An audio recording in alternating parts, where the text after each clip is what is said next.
The dust from Martha's skirts had barely settled on the warped floorboards of Henderson's general store when the words hit Catherine like a slap across the face, sharp and unexpected in the stifling July heat of 1883. "I said we do not serve your kind here anymore, Mrs. Owens," Samuel Henderson repeated, his voice carrying across the cramped space filled with sacks of flour and canned goods. "Your husband's debts died with him, but that does not mean I am obliged to extend you credit or even sell to you for cash. You have brought shame to this town, and I will not have it said that I supported such behavior." Catherine stood frozen, her worn leather purse clutched in both hands, feeling the weight of every eye in the store upon her. The coins inside represented the last of what she had earned taking in washing for 3 weeks straight, her hands raw from lye soap and scalding water. She had come to Skidoo, California with such hope 6 years ago when Thomas was still alive, and the silver mines still promised fortune to anyone willing to work hard enough.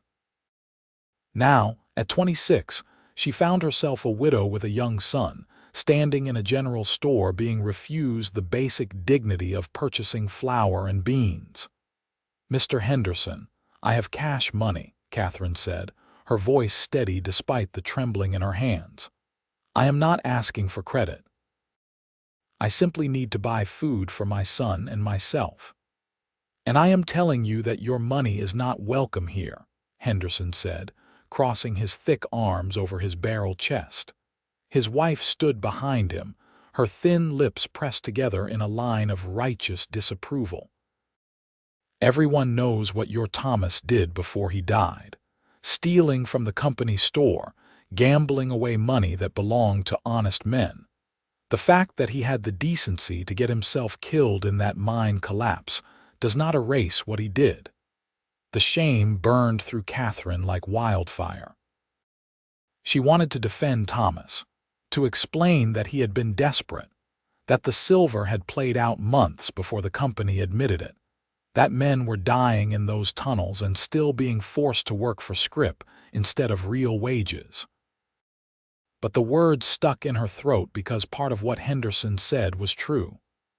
Thomas had gambled, had made promises he could not keep, had borrowed money from dangerous men and left her alone to face the consequences.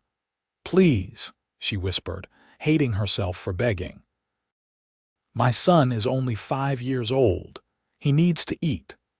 Should have thought of that before you decided to stay in a town where nobody wants you," Martha Henderson said from behind her husband, her voice dripping with false sympathy. "There are other places for women in your situation. Perhaps you should consider moving on." Catherine felt the hot sting of tears threatening and blinked them back furiously. She would not cry in front of these people. She would not give them that satisfaction. Behind her, she heard the whispers starting, the other customers in the store murmuring to each other. She recognized some of the voices. Women she had once thought were friends, men who had worked alongside Thomas in the mines. None of them spoke up for her now. She was turning to leave, her vision blurring despite her best efforts, when the door of the general store swung open with enough force to make the bell overhead clang wildly. The sudden brightness of the afternoon sun silhouetted a tall figure, and Catherine had to shield her eyes to see who had entered with such purpose. The man who stepped inside was unlike anyone she had seen in Skidoo before, and in a mining town. That was saying something. He stood well over 6 feet tall, with broad shoulders that filled his dusty brown coat. His hat, a wide-brimmed affair that had seen better days, was tilted back just enough to reveal a face that was all hard angles and sun-weathered skin. Dark hair curled at his collar, and when he removed his hat in a gesture that seemed automatic, she saw eyes the color of sage in spring, green-gray and impossibly alert. "Afternoon," he said, his voice a low rumble that seemed to fill the cramped space. He looked at Catherine first, his gaze taking in her flushed face and white-knuckled grip on her purse, and something flickered in those pale eyes. Then he turned his attention to Henderson behind the counter. "Name's Gabriel Daniels. Just rode in from Nevada Territory." Heard this was the best general store in Skidoo. Henderson's demeanor changed instantly, his chest puffing out with pride. "Well, you heard right, Mr. Daniels. We carry everything a man might need. Just got a shipment in from San Francisco last week." Gabriel nodded slowly, but his eyes had returned to Catherine. She felt pinned by that gaze, like he could see right through her worn calico dress and dusty boots to the desperation beneath. He looked at her for a long moment, and she saw his jaw tighten almost imperceptibly. "Madam," he said, addressing her directly, "were you in the middle of making a purchase?" Catherine opened her mouth, then closed it again. She did not know what to say. Something about this stranger made her want to tell him everything, but pride and caution kept her silent. "She was just leaving," Henderson said quickly, his tone considerably less friendly than it had been a moment before. "Now, Mr. Daniels, what can I help you with today?" Gabriel's eyes never left Catherine's face. "I asked the lady a question." The store had gone completely silent now. Even the whispers had stopped. Catherine swallowed hard, feeling the weight of expectation pressing down on her shoulders. This man was a stranger. He owed her nothing. Why would he insert himself into her humiliation? "I needed to buy some supplies," she said finally, her voice barely above a whisper. "But Mr. Henderson has informed me that I am not welcome in his establishment." "That's so." Gabriel turned his full attention to the storekeeper now, and there was something in his expression that made Henderson take an involuntary step backward. "Any particular reason you are refusing to serve a lady?" "That is between myself and Mrs. Owens," Henderson said, trying to regain his authority. "It is my store, and I have the right to refuse service to anyone I choose." "Interesting," Gabriel said, drawing the word out. He set his hat down on the counter with deliberate care. "See where I come from. A man who refuses to take a lady's honest money generally has a reason that he is ashamed to say out loud. Makes me wonder what kind of reason you might have, Henderson." The storekeeper's face was turning an alarming shade of red. "Now see here, I do not have to explain my business practices to some drifter who just rode into town. If you want to make a purchase, I am happy to help you. Otherwise, you can get out of my store." Gabriel smiled, but there was no warmth in it. "Oh, I want to make a purchase all right. But first, I want to know something." He turned back to Catherine. "Madam, what did you need to buy today?" Catherine hesitated, looking between the cowboy and the storekeeper. She should leave. She should walk out of this store right now and never look back. But something in Gabriel's eyes made her feel safe for the first time in months, and she found herself answering honestly. "Flour, beans, a little salt pork if I could afford it," she said. "Some milk for my son, maybe eggs if they had them fresh." Gabriel nodded as if she had just given him the most important information in the world. Then he turned back to Henderson with that same cold smile. "All right then, Henderson.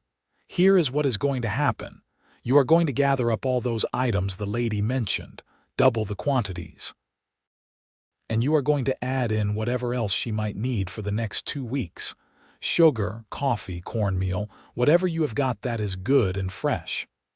"I will not," Henderson sputtered. "I told you I do not serve her kind." "You are not serving her," Gabriel said, his voice dropping to a dangerous quiet. "You are serving me. And unless you want word to spread that Henderson's General Store refuses to take cash money from paying customers, I suggest you start gathering those supplies right now." The threat was clear, and Henderson knew it. In a town like Skidoo, reputation was everything. If Gabriel Daniels told the right people that Henderson had turned away paying customers, the store would lose business fast. The miners and cowboys who passed through these parts talked to each other, and word spread faster than wildfire in dry grass. "Fine," Henderson bit out, "but I want to see your money first." Gabriel reached into his coat and pulled out a leather wallet, thick with bills. He tossed a $20 gold piece onto the counter with a solid clink. "That should more than cover it, and if it does not, I have plenty more where that came from." As Henderson began gathering supplies with angry, jerky movements, his wife shooting poisonous looks at both Catherine and Gabriel, the cowboy turned to Catherine with a softer expression. "Madam, why do not you make a list of anything else you might need? Seems a shame to pass up the opportunity." "I cannot let you do this," Catherine said, though her voice lacked conviction. The thought of going home to her son Jimmy with bags full of food, of not having to worry about where their next meal would come from, was almost overwhelming. "I do not even know you." "Name's Gabriel Daniels, like I said. Most folks call me Gabe." He extended his hand, and after a moment's hesitation, Catherine took it. His palm was calloused and warm, his grip firm but gentle. "And you do not have to let me do anything. I am making a purchase for myself. What I choose to do with it afterward is my own business."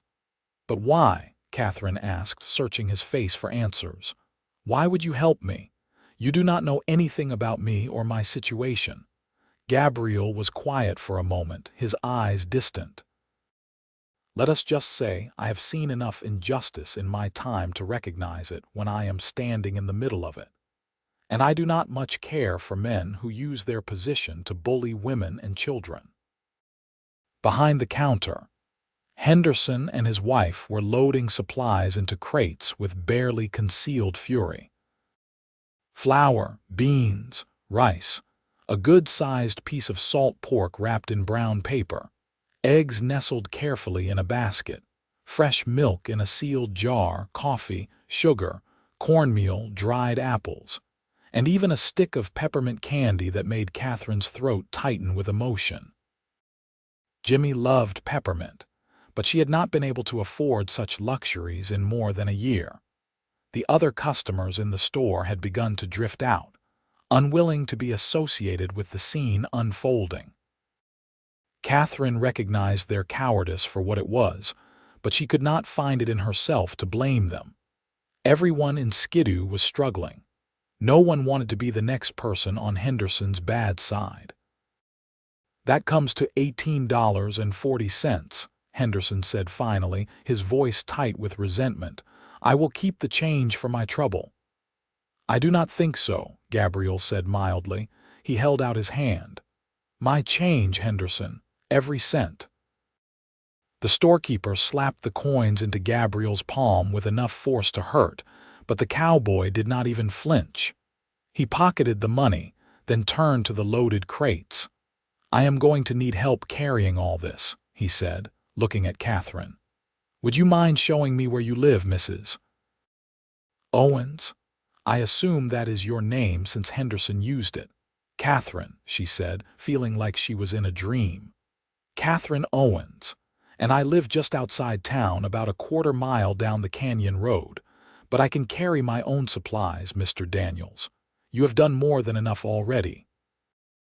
"It's Gabe, and I insist," he said, lifting two of the heavy crates as if they weighed nothing. "Consider it part of being new in town. I need to learn my way around anyway."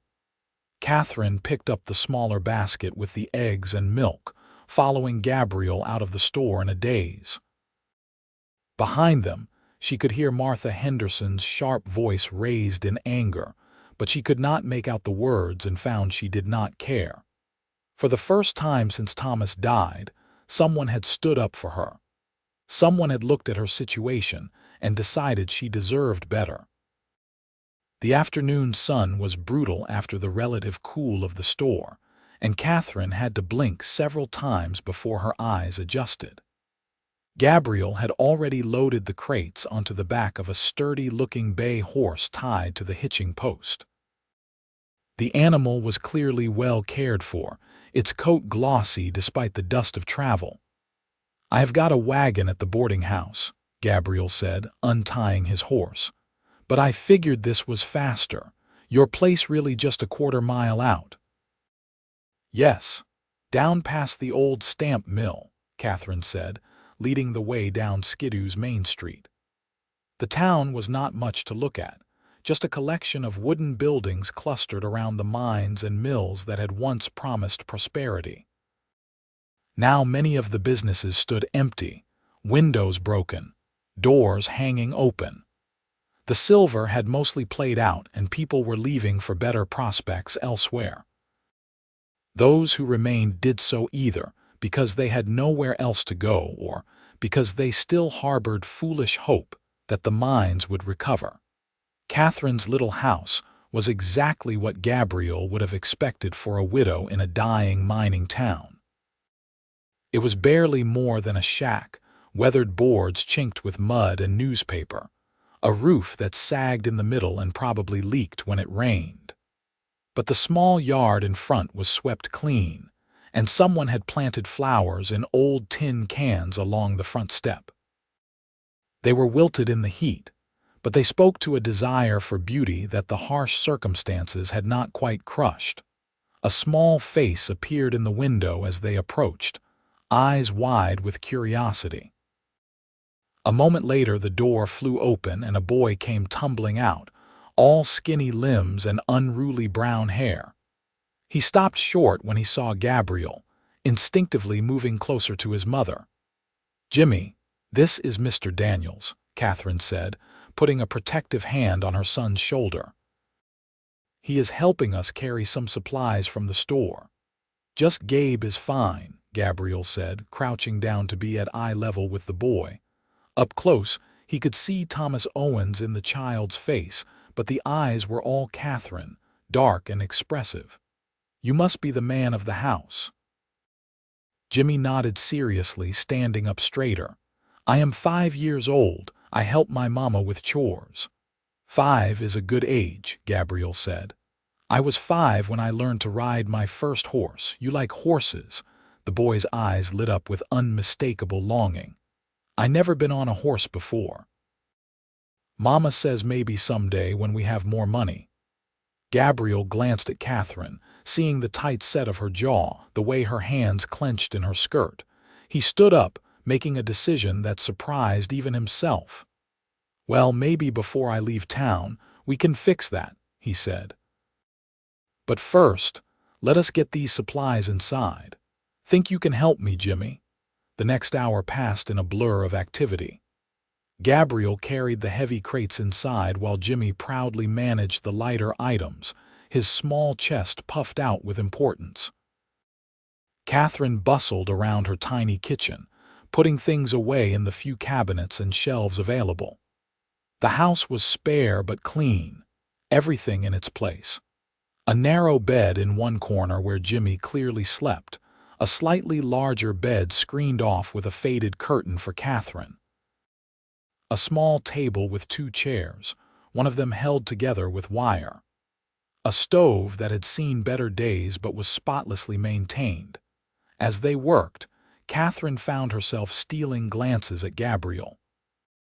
He moved with the easy confidence of a man comfortable in his own skin, never seeming to take up more space than necessary despite his size. He was patient with Jimmy, answering the boy's endless questions about his horse, about where he had come from, about whether he had ever fought Indians or outlaws. "I have met some Indians," Gabriel said, setting down the last crate. "Good people, most of them, and I have met some outlaws too. Not so good, those ones." "Did you shoot them?" Jimmy asked with the bloodthirsty enthusiasm of a 5-year-old boy. "Jimmy," Catherine said sharply, "that is not polite conversation." "It is all right," Gabriel said, his expression gentle. "And no, I did not shoot anyone." Fighting should always be the last choice, not the first. A smart man talks his way out of trouble whenever he can. Like you did at the store, Catherine asked quietly. She was standing by the small window, looking out at the barren landscape beyond. By threatening Mr. Henderson. Gabriel joined her at the window, keeping a respectful distance. I did not threaten him. I just made it clear what the consequences of his actions might be. There is a difference. Is there? Catherine turned to face him, and he could see the weariness in her eyes, the bone-deep exhaustion of someone who had been fighting too long with too few resources.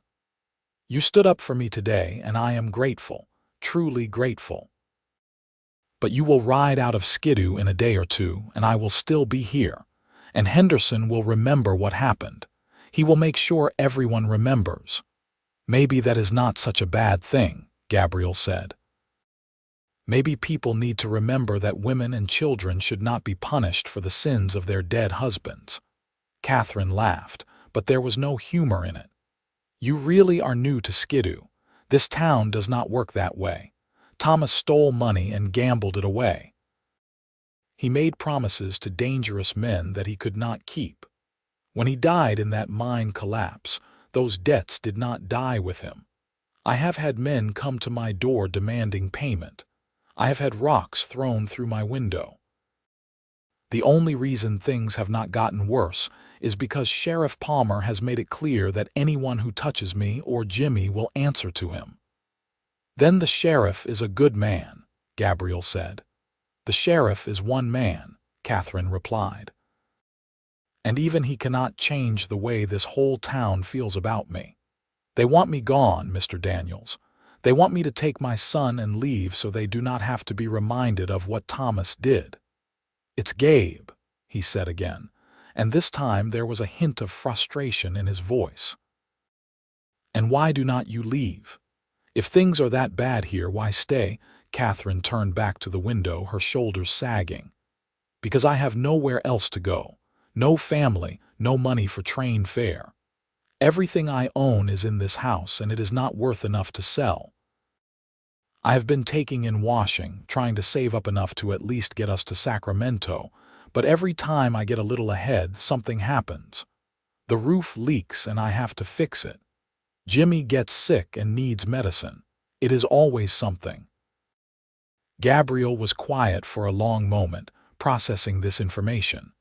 Behind them, Jimmy was playing with an old wooden horse, making clip-clop sounds as he ran it along the edge of the table. The boy seemed happy enough, despite the poverty surrounding him. Children were resilient that way. How long were you married? Gabriel asked finally. 6 years, Catherine said. We met in San Francisco. I was working as a seamstress, and he was so charming, so full of big dreams about making his fortune out here. I believed him. I believed we would have a good life together. She laughed again, that same bitter sound. I was such a fool. You were young and in love, Gabriel said. That does not make you a fool. Does not it? Catherine looked at him, and he could see the pain in her eyes, the self-recrimination. I knew what kind of man Thomas was. I knew he liked to gamble, that he was not always honest. But I married him anyway because I thought I could change him, because I thought love would be enough. Love is never enough on its own, Gabriel said quietly, but that does not mean it is not important. There was something in his tone that made Catherine look at him more closely. You sound like you are speaking from experience. Gabriel's jaw tightened. We all have our stories, Mrs. Owens. Mine just happens to involve learning some hard lessons about what matters and what does not. Before Catherine could press further, Jimmy came running over, tugging on Gabriel's coat. Mr. Gabe, will you really let me ride your horse? Mama, can I, please? Catherine looked uncertain, but Gabriel could see the longing in her face too. When was the last time she had seen her son this excited about something? If your mama says it is all right, we could take a short ride right now, Gabriel offered. Just around the yard, nothing dangerous. I do not know, Catherine began, but Jimmy was already pleading, his small hands clasped together in supplication. "Please, Mama, please. I will be so careful, I promise." Gabriel saw the moment she relented, the way her expression softened despite her reservations. "All right, but you have to do exactly what Mr. Daniels says. No wiggling around or getting too excited." The joy on Jimmy's face was worth every cent Gabriel had spent at the general store and then some. They went outside, where the bay horse was patiently waiting, and Gabriel lifted the boy up onto the saddle with easy strength. Jimmy's eyes were huge, his small hands gripping the saddle horn with white-knuckled intensity. "You are all right," Gabriel said, keeping one hand on the boy's back as he led the horse in slow circles around the yard. "See how gentle she is. Her name is Duchess, and she is just about the sweetest horse you will ever meet." Catherine watched from the doorway, one hand pressed to her mouth. Gabriel could not tell if she was fighting tears or a smile, maybe both. There was something about the picture they made, this tall cowboy patiently leading his horse while a small boy giggled with delight, that seemed to touch something deep inside her. After a few minutes, Gabriel lifted Jimmy down, steadying him as his legs adjusted to solid ground again. The boy was practically vibrating with excitement. "That was the best thing ever," he announced, throwing his arms around Gabriel's legs in an impulsive hug. "Thank you, Mr. Gabe." Gabriel felt something catch in his chest. He ruffled the boy's hair awkwardly, unused to such open affection. "You are welcome, kid. Maybe we can do it again sometime." "Really? You promise?" "I never promise what I cannot deliver," Gabriel said, glancing at Catherine. She was watching him with an expression he could not quite read, something between gratitude and suspicion, as if she was waiting for the other shoe to drop. "But I will be in town for a while, so I imagine we will see each other again. You are staying in Skidoo?" Catherine asked, surprise evident in her voice. "Why, there is no work here. The mines are playing out and most of the businesses are closing." Gabriel shrugged, untying Duchess's reins. "I go where the wind takes me. Skidoo seems as good a place as any to rest for a bit." "The wind, or something else?" Catherine asked, and there was a shrewdness in her eyes that told Gabriel she was not as naive as she might have seemed at first. "Men like you do not just drift into dying mining towns for no reason. You are running from something or looking for something." "Which is it?" "Maybe a little of both," Gabriel admitted. There was no point in lying to her. She had clearly learned to read people out of necessity, but nothing that will bring trouble to your door, I promise you that. Catherine studied him for a long moment, then nodded slowly. "All right. I will trust you on that. But Mr. Daniels, Gabe, I need you to understand something. What you did today at the store, it was kind. It was more than kind. But it also painted a target on both our backs. Henderson is not the kind of man to forget a slight, and he has friends in this town. Dangerous friends. Let me worry about Henderson and his friends," Gabriel said. He mounted Duchess in one smooth motion, settling into the saddle like he was born there. "You just focus on taking care of yourself and that boy, and if anyone gives you trouble, you come find me." "I will be at the boarding house for now." "Why?" Catherine asked again, more insistently this time. "Why do you care what happens to us?" Gabriel looked down at her from the saddle. This woman who had been beaten down by circumstance but refused to break, who kept flowers in tin cans and raised a happy child in a shack that barely kept out the weather. He thought about the question, about all the reasons he could give her, and settled on the simplest truth. "Because somebody should," he said. Then he tipped his hat to her and rode away, leaving Catherine standing in front of her little house with her son beside her, both of them watching until he disappeared down the dusty road toward town. That evening, as Catherine prepared a supper more substantial than any they had eaten in weeks, Jimmy chattered nonstop about horses and cowboys and his new friend Gabe. She let him talk, finding comfort in his happiness, even as her own mind churned with questions and concerns. Gabriel Daniels was a mystery, appearing out of nowhere like something from a dime novel. He had money, that much was clear, and he carried himself like a man who knew how to handle trouble. But there was something else, something in his eyes that spoke of old pain carefully hidden. She recognized it because she saw the same thing in her own mirror every morning. As she tucked Jimmy into bed that night, the peppermint stick dissolving slowly in his mouth to make it last longer, Catherine found herself thinking about the way Gabriel had looked at her in the store. Not with pity, which she had grown to hate, but with understanding. Like he knew what it felt like to be backed into a corner with no way out. She lay in her own bed later, listening to the familiar sounds of the house settling and Jimmy's soft breathing, and tried to convince herself that Gabriel Daniels was just a kind stranger passing through, that she should not read anything more into his actions than simple human decency. But as she drifted off to sleep, she could not help remembering the warmth of his hand when he shook hers, the gentle patience he had shown with Jimmy, the hard edge in his voice when he confronted Henderson. Gabriel, meanwhile, was having similar thoughts as he settled into the boarding house's single available room. The place was run by a widow named Eliza Patterson, a round woman with sharp eyes and a sharper tongue.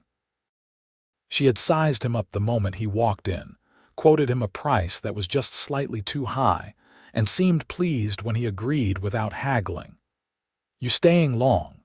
she asked as she led him upstairs to a small but clean room overlooking the main street. "Few weeks, maybe longer," Gabriel said, setting his saddlebags on the narrow bed. "Depends on how things go." "Not much to keep a young man in Skidoo these days," Eliza observed. "Unless you are looking for mining work, and even that is drying up faster than a puddle in August." "I am not much for mining," Gabriel said, "but I hear there might be some ranching opportunities in the area." Eliza snorted. "Ranching, in this desert? You would have better luck trying to grow oranges in Alaska. The land around here is only good for two things: digging holes in the ground and burying the poor fools who dig them." Despite the grim assessment, Gabriel smiled. He liked this woman's forthright manner. "Guess I will just have to see for myself." "Suit yourself," Eliza said, heading for the door.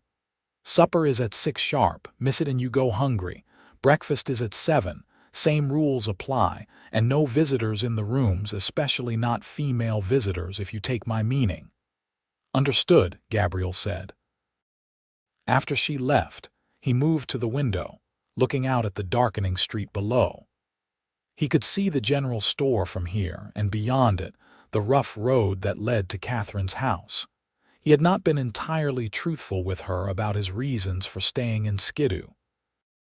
Yes, he was looking for a fresh start, a place where his past would not matter.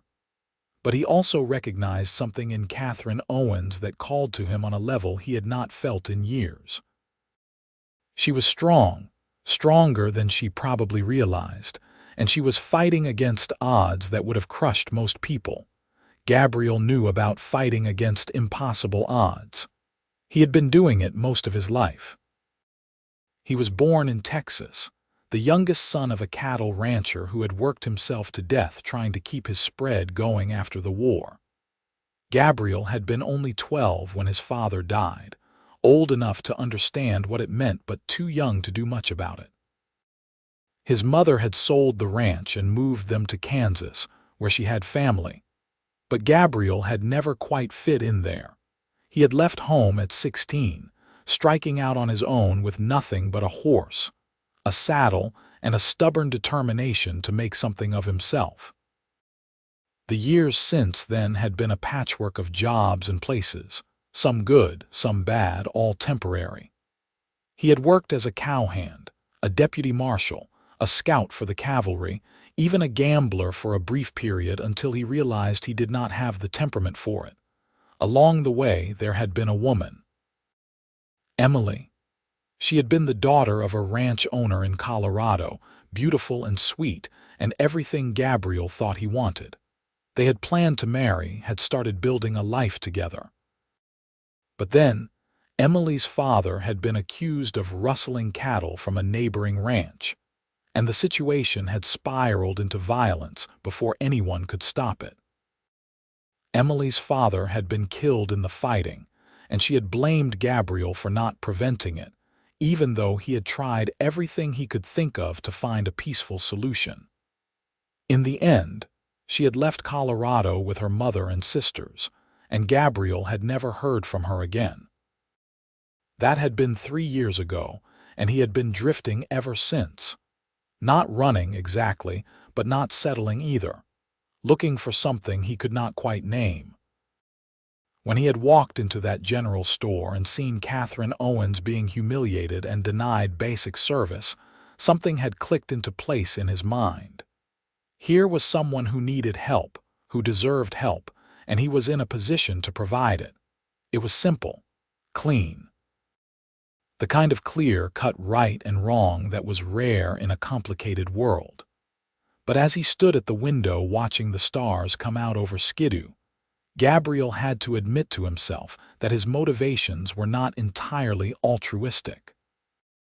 There was something about Catherine that drew him, something beyond simple attraction, though he would have to be dead not to notice she was beautiful despite the worn clothes and work-roughened hands.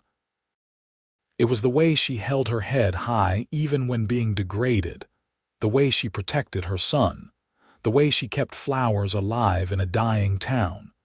He wanted to know her story, all of it, not just the parts Henderson had sneered about. He wanted to understand how she had ended up here and what it would take to help her find a way out. And if he was being completely honest with himself, he wanted to see that look in her eyes again, the one she had given him when he stood up for her in the store. Like he was something special, something worth believing in.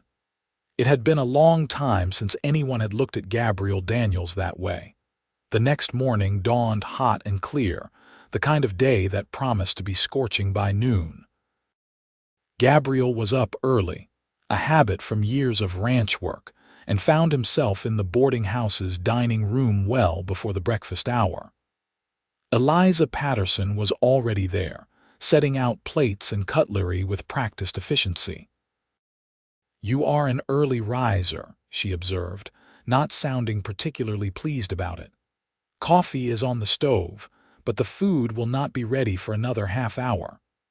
"Coffee is fine," Gabriel said, pouring himself a cup from the dented pot on the wood stove. The brew was strong enough to wake the dead and tasted like it had been sitting since yesterday, but it was hot and it was caffeine. "Mind if I ask you something, Mrs. Patterson?" "Depends on what you are asking," Eliza said, continuing her preparations. "I am not a gossip, despite what some people in this town might think. It's about Catherine Owens," Gabriel said, watching her reaction carefully. Eliza's hands paused for just a fraction of a second before resuming their work. "What about her?" "Yesterday at the general store, Henderson refused to serve her. Said her husband was a thief and she was not welcome." "How much of that is true?" Eliza was quiet for a long moment, debating something with herself. Finally, she set down the plate she was holding and looked Gabriel straight in the eye. "Thomas Owens was a weak man," she said bluntly. "Charming as the devil but with no backbone to speak of. He gambled, he drank, and yes, he stole. Took money from the company store to cover his gambling debts, then tried to win it back and lost even more. When he died in that cave-in last year, he left Catherine with nothing but debts and enemies. And people blame her for his choices," Gabriel said, anger simmering in his gut. "People are fools," Eliza said with a shrug. "Catherine Owens never did anything but try to make a life for herself and her boy. She worked herself half to death keeping Thomas fed and clothed while he threw away every cent they had. When he died, she could have run away, could have left her debts behind and started over somewhere new. But she stayed because she feels responsible for what Thomas did. She has been trying to pay back every penny he stole, even though it is killing her. Gabriel absorbed this information, feeling his respect for Catherine grow even stronger. How much does she still owe? To Henderson, maybe $50. To the company store, another 100 or so. And then there are the private debts, the ones Thomas ran up with men like Jack Mercer. Eliza's face darkened at the mention of that name. Those are the dangerous ones. Mercer is not the kind of man who forgets or forgives. Who is Jack Mercer? Gabriel asked, filing the name away. Owns a saloon on the edge of town. Runs gambling tables, sells whiskey that is probably half poison, and loans money to desperate men at interest rates that would make a banker blush. Thomas Owens owed Mercer close to $300 when he died. Mercer has been trying to collect from Catherine ever since. Gabriel felt cold rage settling in his chest. Let me guess, he has not been polite about it. Mercer does not know the meaning of the word polite, Eliza said. He sent his men to Catherine's house more than once. She went to Sheriff Palmer, and he put a stop to it, but everyone knows it is only temporary. Sooner or later, Mercer will get tired of waiting and do something drastic. Why has not she gone to the sheriff about Henderson refusing to serve her? Gabriel asked. Eliza gave him a pitying look, like he was a child who did not understand how the world worked. Because Henderson contributes to the sheriff's salary, same as all the other business owners in town. Palmer is a good man, but he is not going to risk his job over Catherine Owens. He keeps her safe from physical harm, but that is as far as his protection goes. Gabriel drank his coffee, thinking hard. $300 was a lot of money, more than most people in Skidoo would see in a year, but it was not impossible. He had more than that saved up from his last job, money he had been planning to use to buy into a horse ranch somewhere. But plans could change. This Jack Mercer, he said carefully. What would it take to convince him to cancel Catherine's debt? Eliza stared at him like he had just sprouted a second head. You cannot be serious. You just rode into town yesterday and you are already thinking about taking on Jack Mercer. You have a death wish, boy. I am just asking questions, Gabriel said mildly. How does Mercer operate? Is he the kind of man who can be reasoned with, or is he just pure mean? Mercer is the kind of man who does whatever benefits Mercer, Eliza said after a moment. He is a businessman in his own twisted way. If you could offer him something he values more than the money Thomas owes him, he might be willing to deal, but I cannot imagine what that would be. Gabriel could, but he kept those thoughts to himself. Instead, he asked, where does Catherine take in washing? From whoever will hire her, Eliza said. Why? Because if Henderson will not sell to her at the general store, she must be getting supplies somewhere. And if she is struggling as much as you say, she could probably use more work. Understanding dawned in Eliza's eyes. You want to hire her. I need my clothes washed same as anyone, Gabriel said with a shrug. Might as well give the work to someone who needs it. Eliza's expression softened slightly. You are either the kindest man I have met in a long time or the stupidest. I have not decided which yet. Cannot it be both? Gabriel asked with a slight smile. The other boarders began filtering in for breakfast, and the conversation turned to other topics. But Gabriel's mind was already working through possibilities and plans.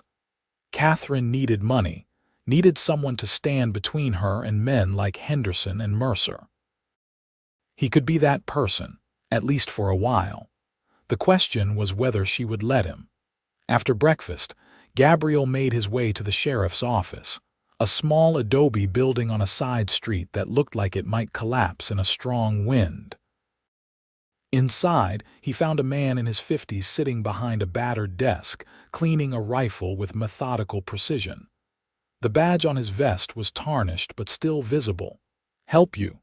the sheriff asked without looking up. "Sheriff Palmer. Name's Gabriel Daniels. I am new in town, thought I should introduce myself." Now Palmer looked up, his eyes sharp and assessing. He was a lean man with graying hair and a weathered face that had seen too much sun and trouble. "Daniels. Heard about what you did at Henderson's store yesterday. Made quite an impression." "Just bought some supplies," Gabriel said. "Did not realize it would be newsworthy." Palmer snorted. "Everything is newsworthy in a town this small, especially when it involves Catherine Owens. You planning on making a habit of stirring up trouble, Mr. Daniels?" "That depends on your definition of trouble," Gabriel said. "I do not go looking for it, but I do not run from it either." The sheriff set down his rifle and leaned back in his chair, studying Gabriel with the kind of intensity that came from years of reading people for a living. "Let me give you some advice, seeing as you are new here. Catherine Owens is a good woman in a bad situation.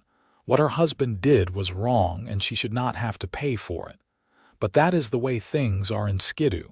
People have long memories and short tempers." "So I should stay away from her," Gabriel said flatly. "Is that what you are telling me?" "I am telling you that getting involved in her troubles could bring you a world of hurt," Palmer said. "Jack Mercer has been waiting for an excuse to push her harder, and if he thinks she has someone protecting her, he might just decide to make an example of both of you." "Then, it is a good thing I am not easy to make an example of," Gabriel said. Palmer sighed, rubbing his face with both hands. "You are determined to do this, are not you? To play the white knight for a woman you barely know." "I am determined to do the right thing," Gabriel corrected. "There is a difference." "Not in Skidoo, there is not," Palmer said. But there was something in his voice that was not entirely discouraging. "All right, Daniels, I cannot stop you from doing what you are going to do, but I will tell you this. You stay on the right side of the law and I will back you. You cross that line and I will come down on you like the wrath of God. We clear, Crystal," Gabriel said. He turned to leave, then paused. "One more thing, Sheriff. If I wanted to talk to Jack Mercer, when would be the best time to find him?" Palmer's eyes widened. "You really are crazy, are not you? Mercer keeps to himself during the day, does his business at the saloon at night. But take my advice and stay far away from him. Nothing good ever comes from dealing with men like that." "Noted," Gabriel said, and left before the sheriff could talk him out of what he was planning. The day was heating up fast as Gabriel made his way through Skidoo's dusty streets. The town was even more depressing in full daylight, the boarded-up buildings and abandoned equipment making it clear that this place was dying. A few stubborn businesses remained open, their owners clinging to hope that the silver would come back or that something else would save the town. Gabriel found a small dry goods store that looked less hostile than Henderson's place and bought some basic supplies, including paper and a pencil. Then he found a shady spot outside the closed-up assay office and sat down to write. The letter took him 3 tries to get right. He was not much for writing, preferred action to words, but this needed to be done carefully. When he was finally satisfied, he folded the paper and headed back toward the edge of town, where Catherine's small house sat baking in the afternoon sun. She was outside hanging washing on a line stretched between 2 posts, her sleeves rolled up and her hair tied back with a faded ribbon. Even from a distance, Gabriel could see the exhaustion in the way she moved, the mechanical quality of someone too tired to do anything but push through. Jimmy was nowhere to be seen, probably inside where it was cooler. Catherine heard him coming and turned, one hand shading her eyes from the sun. When she recognized him, her expression cycled through surprise, pleasure, and then wariness in quick succession. "Mr. Daniels," she said as he approached, I was not expecting to see you again so soon. It's Gabe, remember?" He dismounted and walked Duchess over to the small patch of shade near the house. "I came by because I have a proposition for you." Wariness won out in Catherine's expression. "What kind of proposition?" Gabriel pulled the letter from his pocket and held it out to her. "I need someone to do my washing. Mrs. Patterson at the boarding house charges extra for the service, and from what I hear, you do good work. I am willing to pay fair rates." Catherine took the letter, her hands leaving damp spots on the paper. She read it quickly, then looked up at him with those dark, searching eyes. "This is twice what anyone else pays for washing." "I have high standards," Gabriel said with a shrug, "and I go through clothes pretty fast." Figured it was fair compensation for the extra work. "Mr. Daniels, Gabe, you cannot keep doing this," Catherine said, but her voice lacked conviction. She was looking at the letter again, and he could see her doing the calculations in her head. With what he was offering, she could pay Henderson, maybe even make a dent in what she owed the company store. "Keep doing what?" Gabriel asked. "Hiring someone to do a job I need done. That is just good business sense." "It's charity," Catherine said, trying to hand the letter back. "And I do not take charity." "It's not charity if you earn it," Gabriel countered, not taking the letter. "I really do need someone to do my washing. You really do need the work. Seems like a good arrangement to me." Catherine bit her lip, clearly torn between pride and practicality. Gabriel waited, letting her work through it in her own time. Around them, the desert heat shimmered, and somewhere a crow called out, the sound harsh and lonely. "Why are you doing this?" Catherine asked finally. "And do not tell me it is because you need your clothes washed." "There has to be more to it than that." Gabriel considered several different answers, ranging from completely honest to carefully evasive. In the end, he settled for something in between. "I told you yesterday, I have seen enough injustice to recognize it," he said. "You are being punished for someone else's mistakes, and that does not sit right with me. If I can help make that situation better, why would not I?" "But you do not even know me," Catherine said, frustration creeping into her voice. "For all you know, I am just as bad as everyone says. Maybe I helped Thomas steal that money. Maybe I deserve what is happening to me." "Do you?" Gabriel asked, meeting her eyes directly. "Did you help him steal? Did you encourage his gambling?" "No," Catherine said immediately, then stopped, realizing he had made her answer her own question. "But I knew what he was doing. I knew, and I did not stop him." "Could you have stopped him?" Gabriel asked gently. "Were you the kind of married where you had that power?" Catherine looked away, and he saw her hands clench in her skirt again. "No," she admitted quietly. "Thomas did what Thomas wanted. I learned early on that trying to change him only made things worse." "Then you are not responsible for his choices," Gabriel said firmly. "And anyone who says otherwise is wrong." Catherine was quiet for a long moment, staring at the letter in her hands. Then she looked up at Gabriel with an expression that was part hope, part terror. "If I accept this, people will talk. They will say terrible things about me, about us." "Let them talk," Gabriel said. "Words cannot hurt you unless you give them power." "You have not lived in a small town for very long, have you?" Catherine asked with a sad smile. "Words have all kinds of power here. They can destroy reputations, ruin lives. If people think I am." She trailed off, clearly unable to say the words in front of him. "If people think you are what?" Gabriel prompted. "A woman trying to earn an honest living, someone willing to work hard to support her son. Those sound like good things to me." "You know what I mean," Catherine said, color rising in her cheeks. "If they think there is something improper between us." "Is there?" Gabriel asked, and saw her eyes widen. "I am asking seriously, Catherine, because if you are uncomfortable with any of this, if you think my help comes with strings attached, then I will leave right now and you will never see me again." But I need you to understand something. I am offering you work, nothing more and nothing less. What you do with that is up to you." Catherine studied his face for a long moment, and Gabriel let her look. He had nothing to hide, at least not in this. Whatever else might be developing between them, whatever complicated feelings were starting to take root, this offer was genuine. "All right," Catherine said finally, folding the letter carefully and tucking it into her apron pocket. "I will do your washing.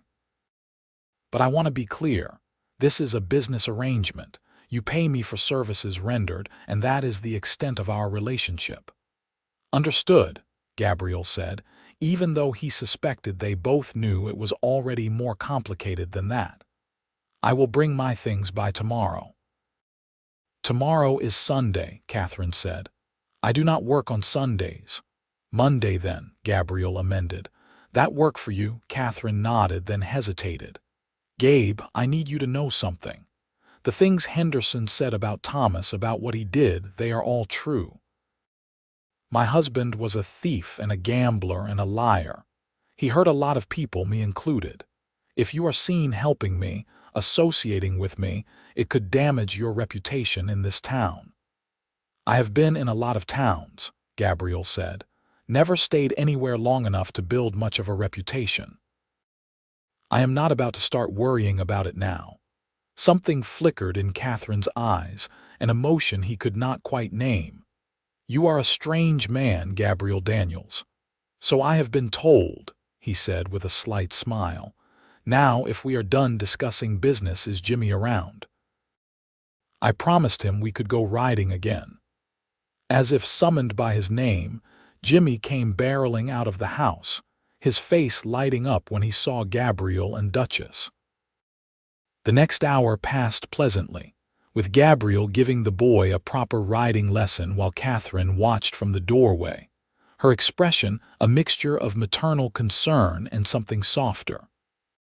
When it was time to leave, Jimmy hugged Gabriel with the easy affection of a child who had decided they were friends. Catherine walked Gabriel out to where Duchess was tied, and for a moment they stood in awkward silence. "Thank you," she said finally, "for everything. The supplies, the work, the time with Jimmy. You have done more for us in 2 days than anyone has in the past year." "You do not have to thank me," Gabriel said, mounting up. "Just do good work and we will call it even." He rode away before she could respond, but he could feel her eyes on him all the way back to town. The sun was starting to sink toward the western mountains, painting the desert in shades of gold and orange. It was beautiful in a harsh sort of way, this unforgiving landscape, where people struggled to carve out lives against impossible odds. Gabriel found himself thinking about Catherine's hands, work roughened and red from washing, and Jimmy's bright smile, and the way the dying flowers in their tin can spoke to a hope that refused to die. He thought about the $300 Catherine owed to Jack Mercer, money she would probably never be able to pay back at the rate she was going. And he thought about his own savings, the money he had been hoarding for years against the dream of buying into a ranch somewhere, having a place that was truly his. It was enough to clear Catherine's debts with Mercer and probably the company store too. It would leave him nearly broke, back to square one, but he would have his health and his skills and his ability to find work. It was not even really a decision. Gabriel realized he had already made up his mind before he consciously thought about it. He would pay off Catherine's debts. All of them. The question was how to do it without her finding out. She was proud, too proud to accept that kind of help directly. He would have to be clever about it, make it seem like the debts had been forgiven or somehow magically paid off by someone else, which meant he needed to talk to Jack Mercer. And based on everything he had heard about the man, that conversation was likely to get interesting. The saloon where Mercer did business was on the far edge of Skidoo, as far from the respectable part of town as it was possible to get while still being inside the town limits. It was a low building with a false front that had once been painted red, but had faded to a rusty brown in the harsh sun. The windows were covered with oilcloth instead of glass, and the whole place had an air of barely controlled chaos.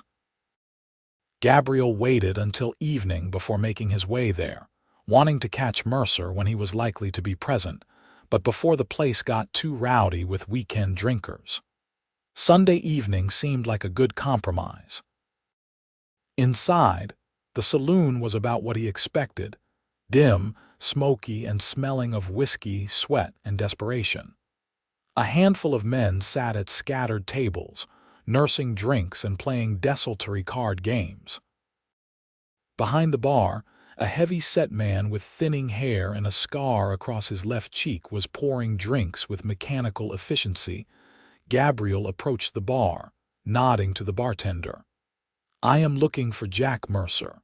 The bartender's eyes narrowed. "Who is asking?" "Gabriel Daniels." "I am new in town. Want to talk some business." The bartender jerked his head toward a door at the back of the room. "Office is through there, but he does not like being disturbed without an appointment." "I will take my chances," Gabriel said, and headed for the door before the bartender could stop him. The office beyond was marginally cleaner than the saloon proper, with a desk that had probably been impressive once upon a time and walls lined with ledgers. Behind the desk sat a man in his 40s, well-dressed by Skidoo standards, with slicked-back hair and the kind of smooth face that suggested he had never done an honest day's physical labor in his life. This, Gabriel assumed, was Jack Mercer. "You must be Daniels," Mercer said without looking up from the ledger he was examining. "I heard you were in town, making waves at Henderson's store. Bit reckless for a newcomer, was not it?" "Word travels fast," Gabriel observed, not sitting down despite the empty chair in front of the desk. "You always keep this close a tab on strangers." "I keep tabs on everyone," Mercer said, finally looking up. His eyes were a pale, watery blue, and there was something reptilian about the way he moved, slow and calculating. "It is good business practice. Now, what do you want?" "I have a saloon to run." "I understand Catherine Owens owes you money," Gabriel said directly. "I am here to pay it off." Mercer's eyebrows rose slightly, the only sign that Gabriel had surprised him. "Is that so? All $300 of it?" "That is what I heard she owes," Gabriel said. "If the number is different, tell me now." "Actually, with interest, it is closer to 400 these days," Mercer said, leaning back in his chair. "Thomas Owens borrowed 300 a year and a half ago. At 10% monthly interest compounded, well, the numbers add up fast." 10% monthly, Gabriel repeated, anger simmering under his carefully controlled tone. "That is usury." "That is business," Mercer corrected. "I take risks lending to men like Thomas Owens. I deserve to be compensated for those risks."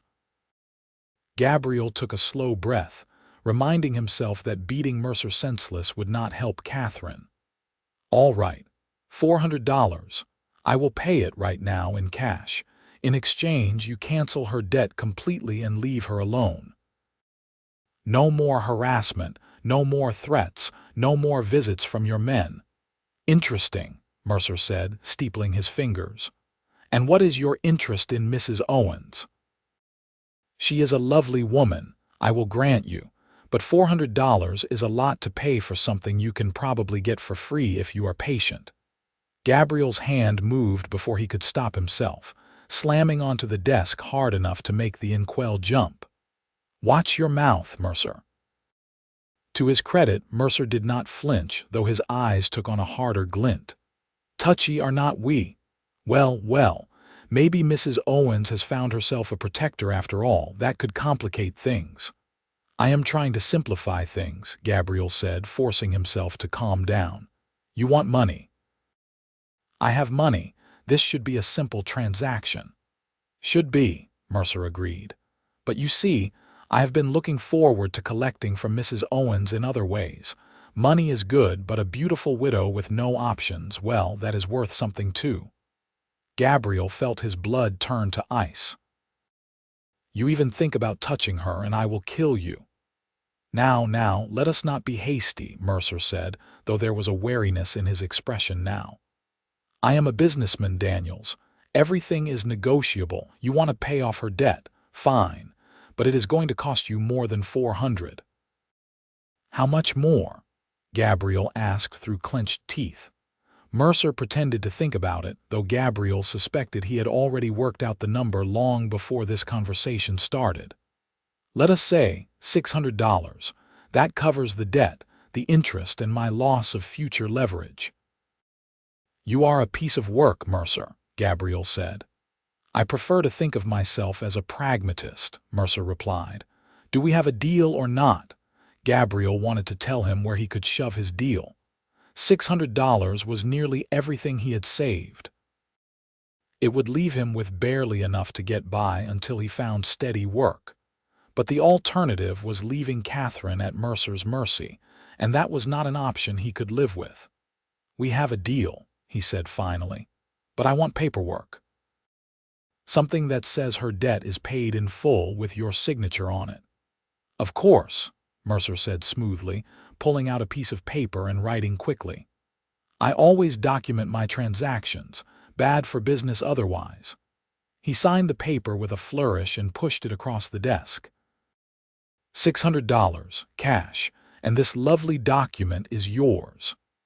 Gabriel pulled out his wallet and began counting out bills, watching Mercer's eyes gleam with avarice as the pile grew.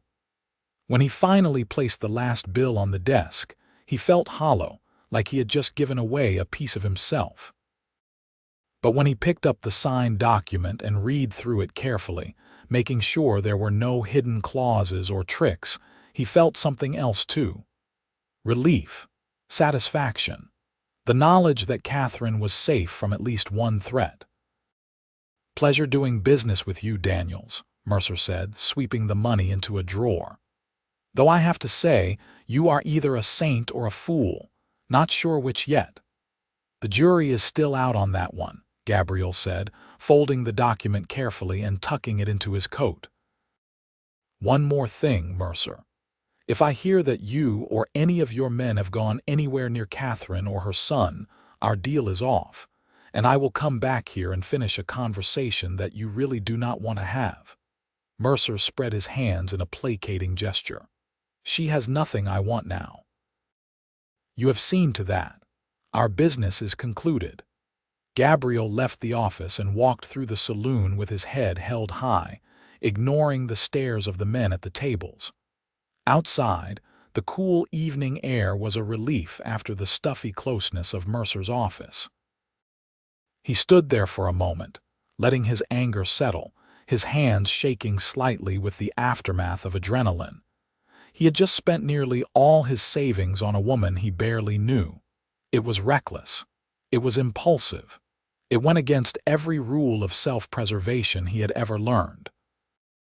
And yet, he did not regret it for a second. The next morning, Gabriel sat through a boring church service at the small chapel on the edge of town, mainly because he wanted to see Catherine and figure out how to get the debt cancellation paperwork to her without raising questions. She was there with Jimmy, sitting in the back row as if trying to be invisible. Several people pointedly moved when she sat down, making sure there was plenty of space between them and the widow.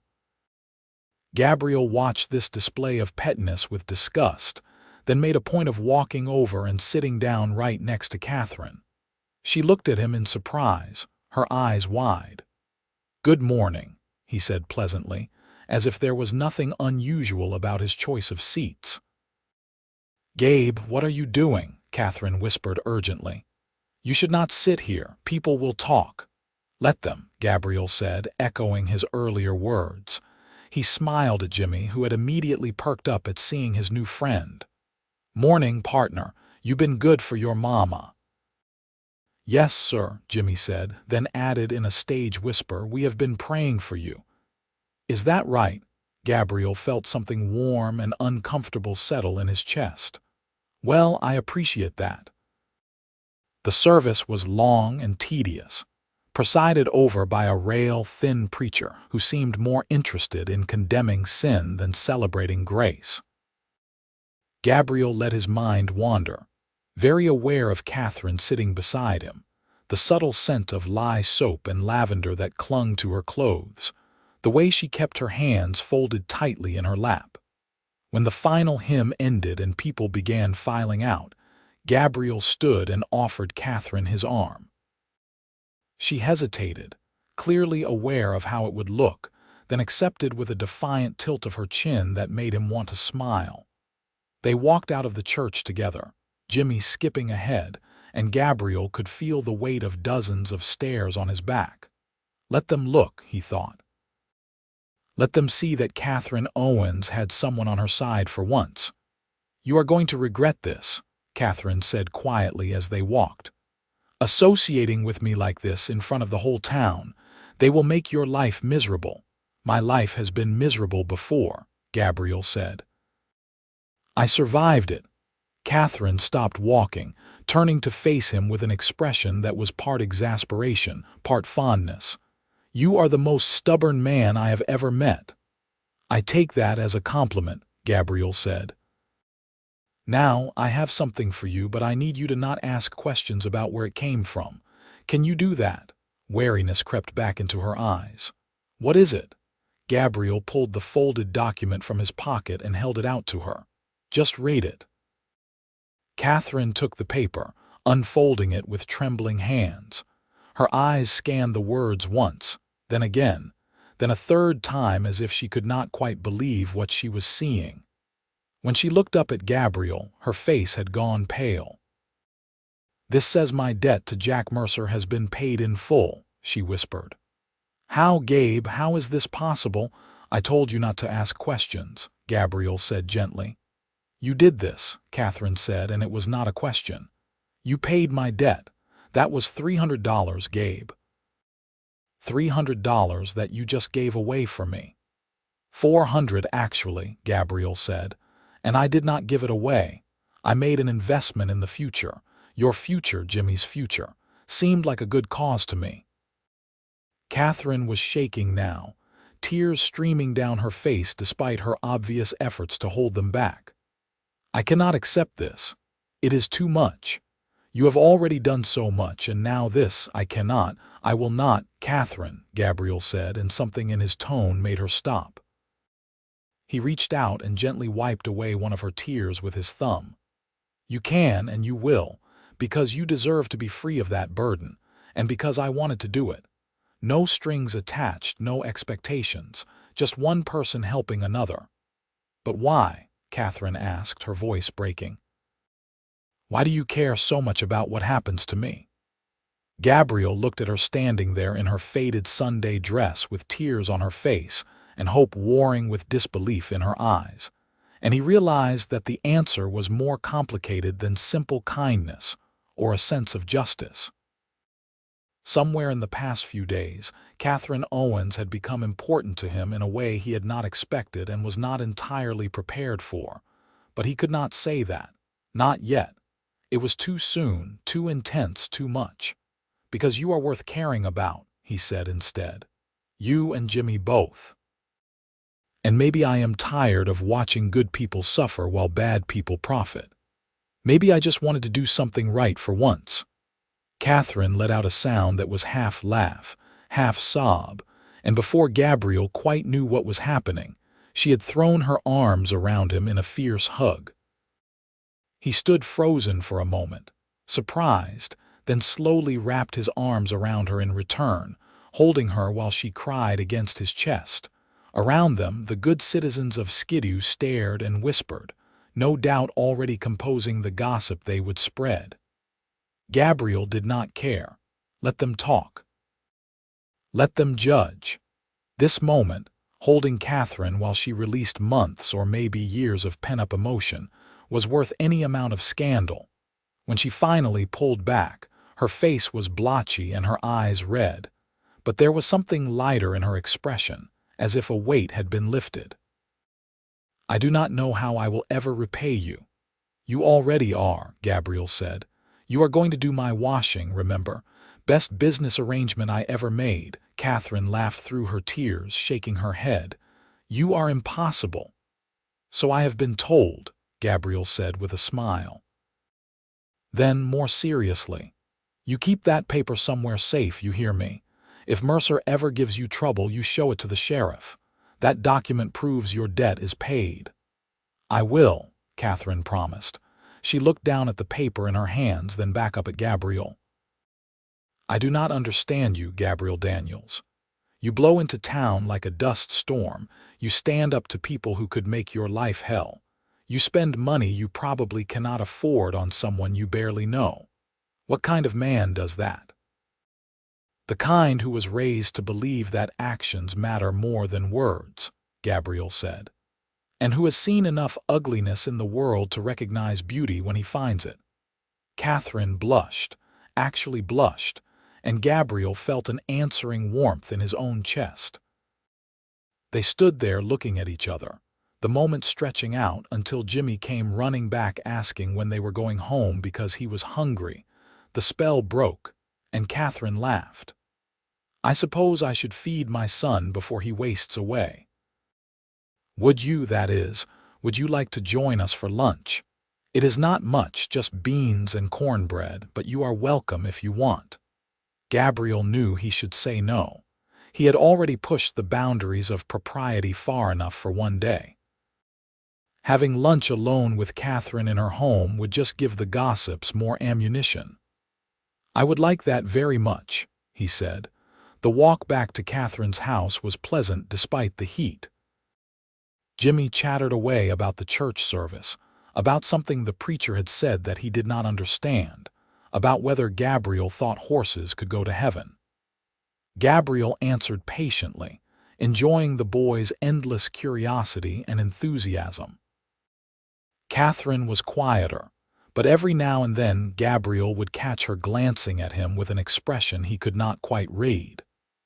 There was gratitude there, certainly, but also confusion, and maybe something warmer that made his heart beat a little faster.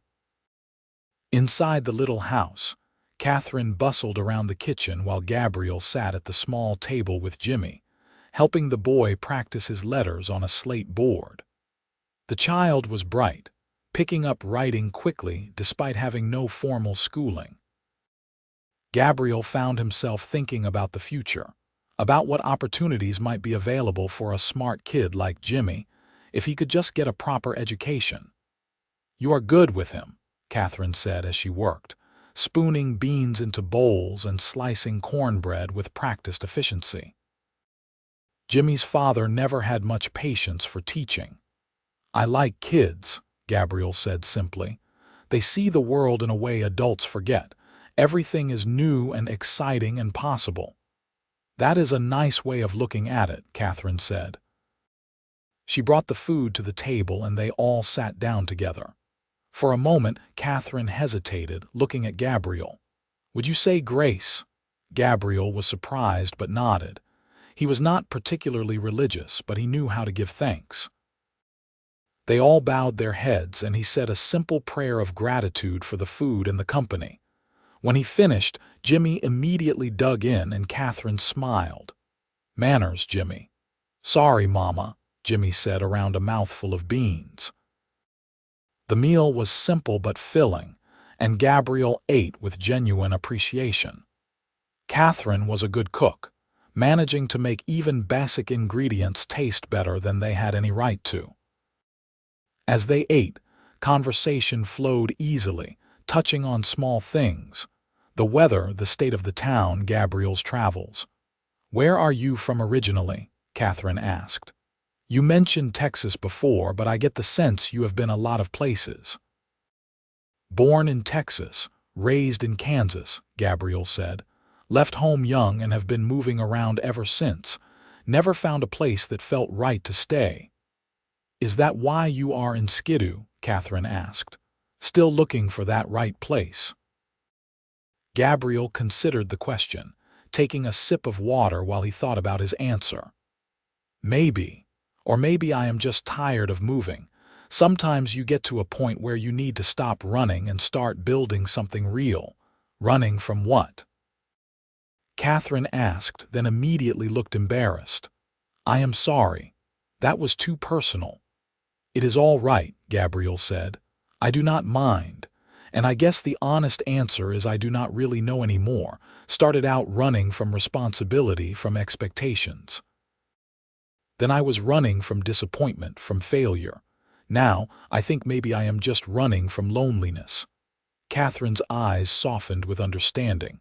I know that feeling. After Thomas died, I felt more alone than I ever had in my life.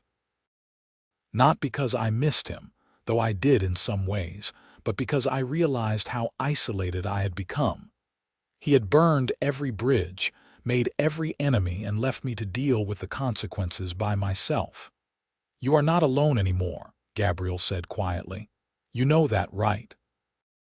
Catherine looked at him across the small table, her eyes shining with emotion. I am starting to believe that. The moment stretched between them, charged with unspoken things. Jimmy, oblivious to the undercurrents, was making a game of catching beans on his spoon. Gabriel found himself thinking about how easy it would be to reach across the table and take Catherine's hand, to make tangible this connection that was forming between them. But he did not. It was too soon. She had been through too much, and he did not want to complicate things by moving too fast. Whatever was developing between them needed time to grow naturally. After lunch, Gabriel helped clean up despite Catherine's protests, and then Jimmy begged for another ride on Duchess. The three of them went outside and Gabriel lifted the boy onto the horse while Catherine watched with a smile. You know, she said as Gabriel led Duchess in slow circles, I have not seen Jimmy this happy in a very long time. You are good for him. He is a great kid, Gabriel said. You have done a wonderful job with him, Catherine, despite everything you have been through. Some days I am not so sure about that, Catherine admitted. Some days I feel like I am barely holding it together, just trying to make it to the next morning. That is called survival, Gabriel said, and it is nothing to be ashamed of. You are doing the best you can with what you have, and that is all anyone can ask. Catherine was quiet for a moment, watching her son giggle as Duchess walked. Then she said, Can I ask you something, and will you give me an honest answer? Always, Gabriel said. What do you want from me? Catherine asked, her voice very quiet. I know you say there are no strings attached, no expectations, but everyone wants something, Gabe. So what is it you want? Gabriel brought Duchess to a stop, looking at Catherine over Jimmy's head. It was a fair question, and it deserved a truthful answer. Right now, in this moment, he said. I want to see you smile. I want to see Jimmy happy. I want to know that the supplies I bought at Henderson's store are going to keep you fed for a while, and that the money I gave Mercer means you can sleep at night without worrying about his men showing up. That is what I want, Catherine. Your peace of mind, your safety, your happiness. And that is all, Catherine asked, but there was something in her tone that suggested she already knew the answer was more complicated. No, Gabriel admitted. That is not all. I would be lying if I said I did not find you beautiful, or that I did not enjoy spending time with you, or that I was not starting to care about you in ways that go beyond simple friendship. But I also know that you have been through hell, and the last thing you need is some man pushing you into something you are not ready for. So I am willing to take things as slow as you need, and if all we ever are is friends, then I will count myself lucky to have that much. Catherine stared at him for a long moment, her expression unreadable. Then she crossed the distance between them and kissed him on the cheek, gentle and chaste but full of meaning. Thank you, she whispered, for being honest, for being patient, for being you. Before Gabriel could respond, she had stepped back, her cheeks flushed. I should let you get back to town. I am sure you have things to do, and I need to finish the washing I started this morning. Gabriel nodded, understanding that she needed space to process everything that had happened. He lifted Jimmy down from the horse, accepted another enthusiastic hug from the boy, and mounted up. "I will bring by my washing tomorrow like we discussed," he said, "unless you have changed your mind about the arrangement." "I have not changed my mind," Catherine said. She was smiling now, a real smile that reached her eyes. "Tomorrow is fine, and Gabe, thank you for everything." Gabriel tipped his hat to her and rode away, but he could not stop touching his cheek where she had kissed him. It had been a small gesture, hardly even romantic, but it felt like a promise of something more to come. Over the next few weeks, a routine developed. Gabriel would bring his washing to Catherine every Monday, staying for lunch and spending time with Jimmy. He found odd jobs around town to keep himself busy and earn a little money to replace what he had given Mercer. Helping the blacksmith, repairing roofs, breaking horses for a rancher outside town. The work was hard but satisfying, and he enjoyed the rhythm of it. Word had spread about what he had done for Catherine, buying her supplies and paying off her debt to Mercer. The reactions were mixed. Some people, like Eliza Patterson at the boarding house, treated him with grudging respect. Others, like Henderson and his cronies, made it clear they thought he was a fool. Gabriel did not care what any of them thought. His focus was on Catherine and Jimmy, on building something real and lasting for the first time in his life. He was careful not to push things with Catherine, content to let their relationship develop at its own pace. They talked while she worked, sharing stories about their lives. He learned about her childhood in San Francisco, about her dreams of becoming a teacher, before circumstances forced her to take work as a seamstress. She learned about his time as a deputy marshal, about the places he had traveled and the things he had seen. Slowly, cautiously, they were building something together. A friendship first, but with the promise of more beneath the surface. One evening about a month after Gabriel had first arrived in Skidoo, he was walking back from the boarding house after dinner when he saw Sheriff Palmer standing outside his office, watching the sunset. The sheriff waved him over. "Daniels, got a minute?"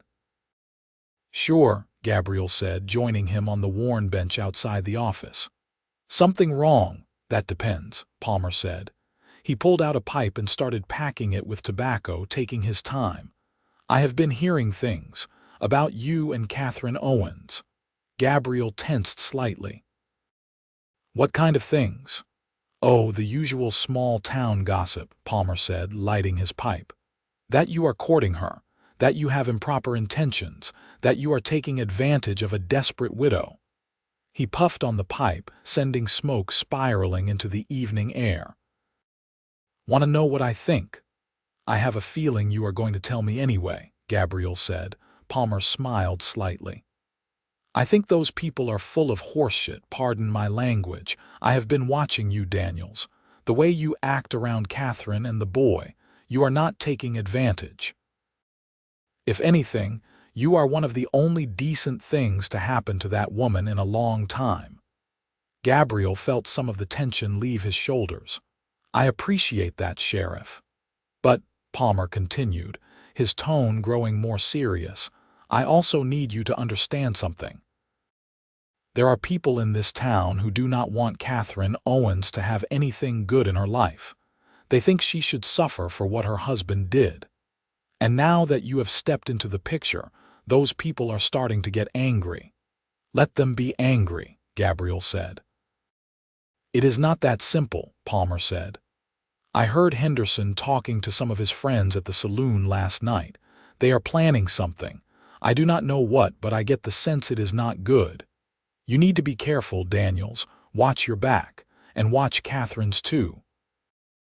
Gabriel felt a chill run down his spine despite the warm evening. "You think they would actually hurt her?" "I think desperate men do desperate things," Palmer said. And some of those men have had money tied up in properties they cannot sell because Skidoo is dying. They are looking for someone to blame, and Catherine is an easy target. Her husband stole from them, directly or indirectly, and now here you are making her life better when they think she should be punished. It is breeding resentment. What do you suggest I do? Gabriel asked. Keep doing what you are doing, Palmer said. But be smart about it. Do not give them ammunition. And if you see anything suspicious, you come to me right away. I may just be one man, but I am still the law in this town, and I will do whatever I can to keep people safe. Gabriel nodded slowly, absorbing this information. Thanks for the warning, Sheriff. Do not thank me yet, Palmer said. Just stay alert. Gabriel took the sheriff's warning seriously. Over the next few days, he made a point of being more observant, watching for signs of trouble. He noticed men gathering outside Henderson's store, their conversations stopping when he walked by. He saw Jack Mercer watching him from the shadows outside the saloon, a calculating look in those pale eyes. He felt the weight of hostile stares whenever he walked through town. He also noticed that Catherine seemed more tense than usual. When he asked her about it, she admitted that someone had been leaving threatening notes at her door. What kind of notes? Gabriel asked, his jaw tight with anger. Just things telling me to leave town, Catherine said, trying to sound casual but failing. That I am not welcome here, that bad things will happen if I stay. Have you shown them to the sheriff? Gabriel asked. No, Catherine said. What good would it do? The notes are not signed. There is no proof of who is leaving them. It does not matter, Gabriel said. The sheriff needs to know. This is harassment, Catherine. It is not something you should have to deal with alone. Reluctantly, Catherine agreed to take the notes to Sheriff Palmer. The lawman took them seriously, promising to increase his patrols past her house and to ask around about who might be behind the threats. But Gabriel knew that might not be enough. The people making threats were not going to suddenly back down just because the sheriff was paying attention. If anything, his involvement might make them more determined to act before they lost their chance. Gabriel started spending more time near Catherine's house, finding excuses to be nearby. He helped her fix a broken window. He built a new fence to replace the old one that was falling down. He brought Jimmy a few books he had picked up from a traveling merchant, delighting the boy and earning another one of Catherine's soft smiles. One evening, as they sat on the front step watching Jimmy play with his wooden horse in the yard, Catherine said quietly, "You do not have to do all this, you know. The fence, the books, being here all the time. I appreciate it more than I can say, but I do not want you to feel obligated." "I do not feel obligated," Gabriel said. "I feel concerned. Someone is threatening you, Catherine. Until we figure out who and put a stop to it, I want to make sure you and Jimmy are safe." Catherine was quiet for a moment, then said, "Can I tell you something?" "Something I have not told anyone else."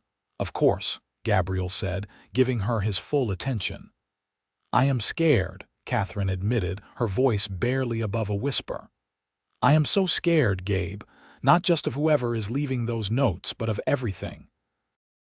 I am scared that no matter what I do, it will never be enough. That I will always be the widow of a thief, always be blamed for his mistakes. I am scared that Jimmy will grow up ashamed of who he is because of what his father did. And I am scared that one day you will wake up and realize that helping me is not worth all the trouble it is causing you, and you will leave." Gabriel turned to face her fully, taking her hands in his. They were cold despite the warm evening, trembling slightly. "Catherine, listen to me," he said firmly. "I am not going anywhere. Yes, helping you has complicated my life. Yes, there are people in this town who do not like me because of it. But do you know what? I do not give a damn about any of that. What I care about is you and Jimmy. What I care about is seeing you happy and safe and free to live your life without fear. and I am going to do everything in my power to make that happen."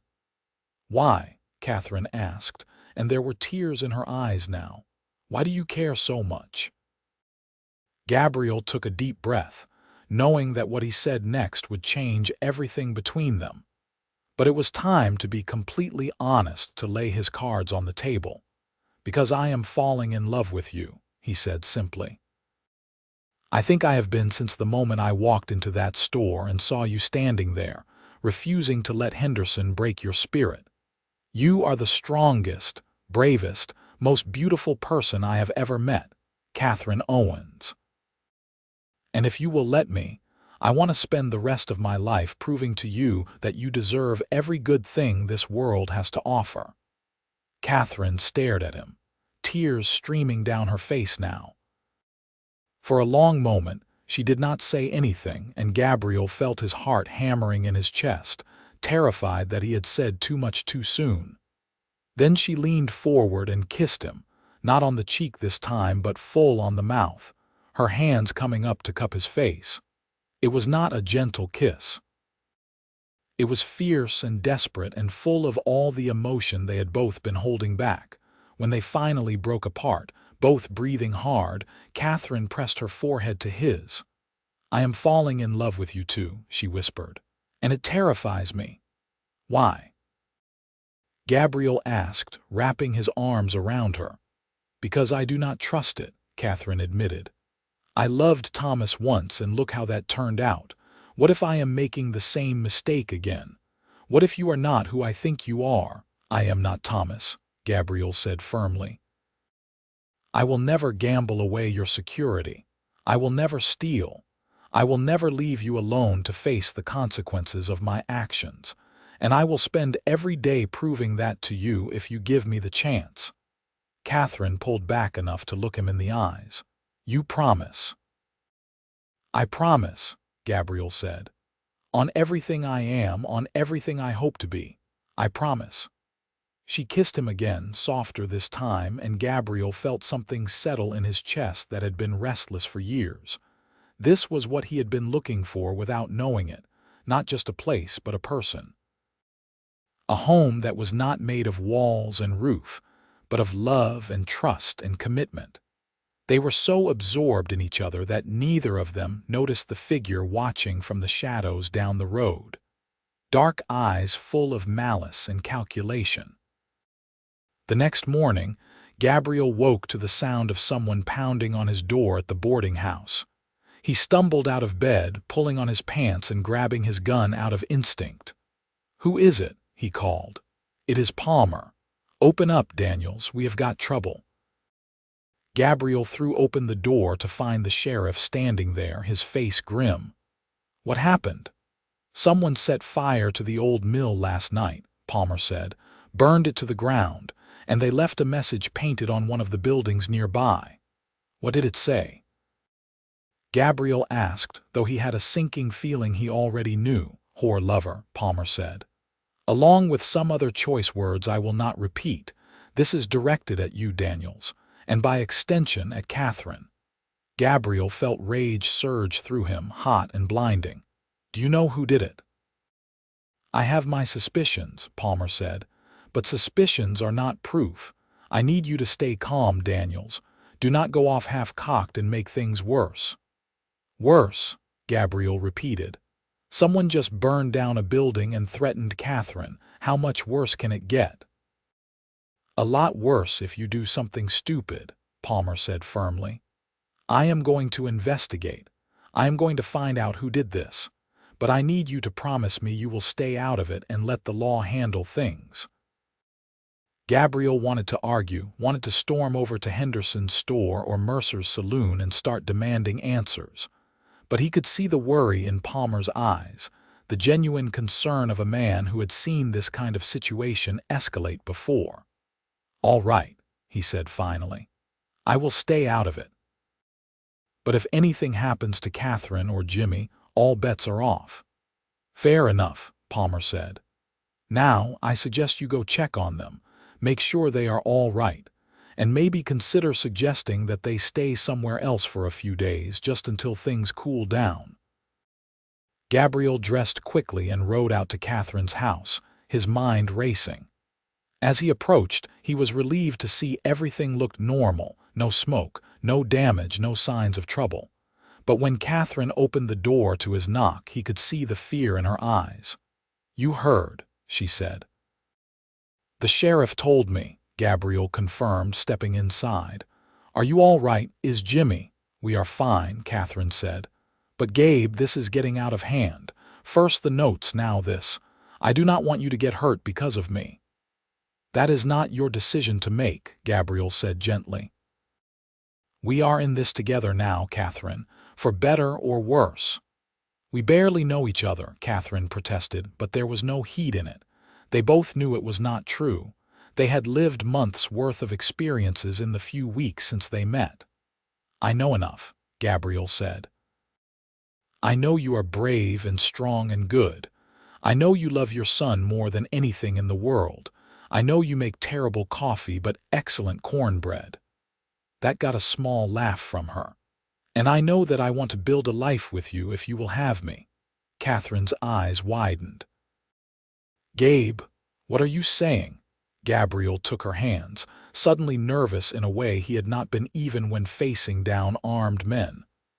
"I am saying that I love you, Catherine. I know it is fast. I know we have not known each other long. But I am 31 years old, and I have never felt about anyone the way I feel about you. Marry me. Let me take care of you and Jimmy properly, as a husband and father should. Let me give you my name and my protection and everything I have. You are asking me to marry you." Catherine said, like she could not quite believe it. "I am," Gabriel confirmed. "And before you say anything, I know all the reasons why it is a bad idea. I know people will talk. I know some will say you are only doing it for my money or my protection. I know it is incredibly fast by any reasonable standard. But Catherine, I do not care about any of that. All I care about is you saying yes." Catherine looked at him for a long moment, her eyes searching his face. Then she smiled, that beautiful smile that made everything else fade away. "Ask me properly," she said. Gabriel blinked. "What?" "If you are going to propose, do it properly," Catherine said, and there was a teasing light in her eyes now. On one knee, Gabriel laughed, feeling lighter than he had in days. He dropped to one knee right there in her tiny kitchen, still holding her hands. "Catherine Owens, will you do me the incredible honor of becoming my wife?" "Yes," Catherine said, and the word was barely out of her mouth before she was pulling him up and kissing him. "Yes, yes, yes." They stood there wrapped in each other's arms, laughing and crying at the same time, until Jimmy came running in from outside demanding to know what was happening. "Jimmy," Catherine said, crouching down to be at eye level with her son, "how would you feel about Gabe becoming part of our family?" "About him being your new papa?" Jimmy's eyes went huge. "Really?" "Gabe is going to be my papa, if you want me to be," Gabriel said, kneeling down beside Catherine. "I know I cannot replace your real father, and I would never try to. But I would be honored to be your papa from now on, if you will let me." Jimmy did not say anything. He just threw himself at Gabriel with enough force to nearly knock him over, wrapping his thin arms around Gabriel's neck in a fierce hug. "I want you to be my papa," he said, his voice muffled against Gabriel's shoulder. "I want that so much." Gabriel hugged the boy back, feeling his eyes burn with unexpected tears. In the space of a few minutes, he had gone from being a solitary drifter to having a family, a real family of his own. It was overwhelming and terrifying and absolutely perfect. Over the next week, preparations for the wedding proceeded at a pace that would have seemed insane under normal circumstances. But these were not normal circumstances. Gabriel wanted Catherine and Jimmy under his protection as quickly as possible, and Catherine agreed that the sooner they were married, the safer she would be. Sheriff Palmer agreed to be a witness, as did Eliza Patterson, who had grudgingly admitted that she approved of the match. The ceremony would be simple, held in the small church with just a handful of people present. But not everyone in Skidoo was happy about the impending marriage. Gabriel received more than one warning from men in town, thinly veiled threats about what happened to outsiders who stuck their noses where they did not belong. He ignored them all, focused on the future he was building with Catherine. 3 days before the wedding, Gabriel was coming back from the blacksmith shop, where he had been helping repair a wagon wheel when he found his path blocked by a group of men. He recognized several of them: Henderson from the general store, 2 of Jack Mercer's men, and a few miners he had seen around town. "Daniels," Henderson said, his arms crossed over his chest. "We need to have a talk." "About what?" Gabriel asked, his hand moving casually toward the gun at his hip. "About you leaving Skidoo," one of the miners said. "You have worn out your welcome here, friend. Time to move on." "That is funny," Gabriel said, "because I was just thinking about putting down roots here, maybe buying some land, starting a ranch. What do you think about that idea?" Henderson's face flushed red. "You cannot be serious. After everything you have done, stirring up trouble, associating with that woman, you think you can just settle here like nothing happened?" "I think I can do whatever I want," Gabriel said calmly. "Last I checked, this was a free country." "Not for people like you," one of Mercer's men said, stepping forward. He was a big man with a scarred face and mean eyes. "Men who do not know their place, who think they can come into our town and change how things work." "Your town," Gabriel repeated. "That is interesting." "Because from where I am standing, Skidoo belongs to everyone who lives here, not just you and your friends." "You think you are clever," Henderson said. "You think because you have got the sheriff on your side, you are untouchable. But Palmer is just one man and accidents happen, Daniels. People get hurt, buildings burn. You understand what I am saying?" Gabriel's expression hardened. "Are you threatening me, Henderson?" "I am giving you friendly advice," Henderson said, though there was nothing friendly in his tone. "Leave Skidoo. Take that whore and her bastard son and go somewhere else. Do that, and everyone stays safe." Gabriel moved before anyone could react, grabbing Henderson by the shirt front and slamming him back against the wall of the nearest building. The other men started forward, but Gabriel pulled his gun with his free hand, pointing it at the closest one. "You listen to me very carefully," Gabriel said, his voice low and dangerous. "Catherine Owens is going to be my wife in 3 days. That makes her under my protection. You say one more word about her, you even think about threatening her or her son, and I will forget every civilized thing I ever learned. You hear me?" Henderson had gone pale, his eyes wide with fear. "You are crazy." "Maybe," Gabriel agreed, "but I am also serious. You stay away from Catherine. You stay away from me, and you definitely stay away from Jimmy. Otherwise, we are going to have a problem that does not end well for anyone." He released Henderson and stepped back, keeping his gun trained on the group. "Now, I am going to walk away. And you all are going to stand there and think real hard about whether continuing this fight is worth what it is going to cost you." Gabriel backed away slowly, watching until the men dispersed with angry mutters and dark looks.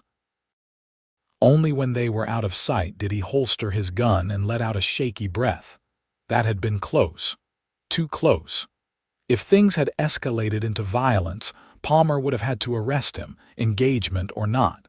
He needed to be more careful, more controlled.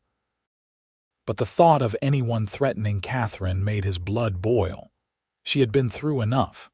She deserved peace, deserved happiness, deserved a life free from fear. And he was going to make sure she got it, no matter what it took. The day of the wedding dawned clear and bright, the kind of perfect day that felt like a blessing. Gabriel stood in front of the mirror in his room at the boarding house, adjusting his collar for the 10th time. He had bought a new shirt for the occasion, dark blue and freshly pressed. His best pants, his good boots, his hair combed back for once instead of hanging in his eyes. He looked like a man about to get married. He felt like he might throw up from nerves. There was a knock at the door, and Eliza Patterson stuck her head in. "You ready, boy? The preacher is waiting." "As ready as I will ever be," Gabriel said, grabbing his hat. The church was small and simple, but someone, probably Eliza, had put wildflowers in jars along the windowsills. Sheriff Palmer was there, standing near the front with his hat in his hands. A few other townspeople had shown up, people who Gabriel had worked for or who had decided they approved of the match despite the gossip. And then Catherine appeared in the doorway, and Gabriel forgot how to breathe. She was wearing a dress he had never seen before, pale yellow with small white flowers embroidered around the collar. Her hair was down instead of tied back, falling in soft waves around her shoulders. She was not wearing a veil, did not have flowers or any of the traditional trappings of a wedding. But she was the most beautiful thing Gabriel had ever seen. Jimmy walked beside her, wearing his Sunday best, looking proud and nervous in equal measure. When they reached the front of the church, the boy took his place next to Sheriff Palmer while Catherine stepped up beside Gabriel.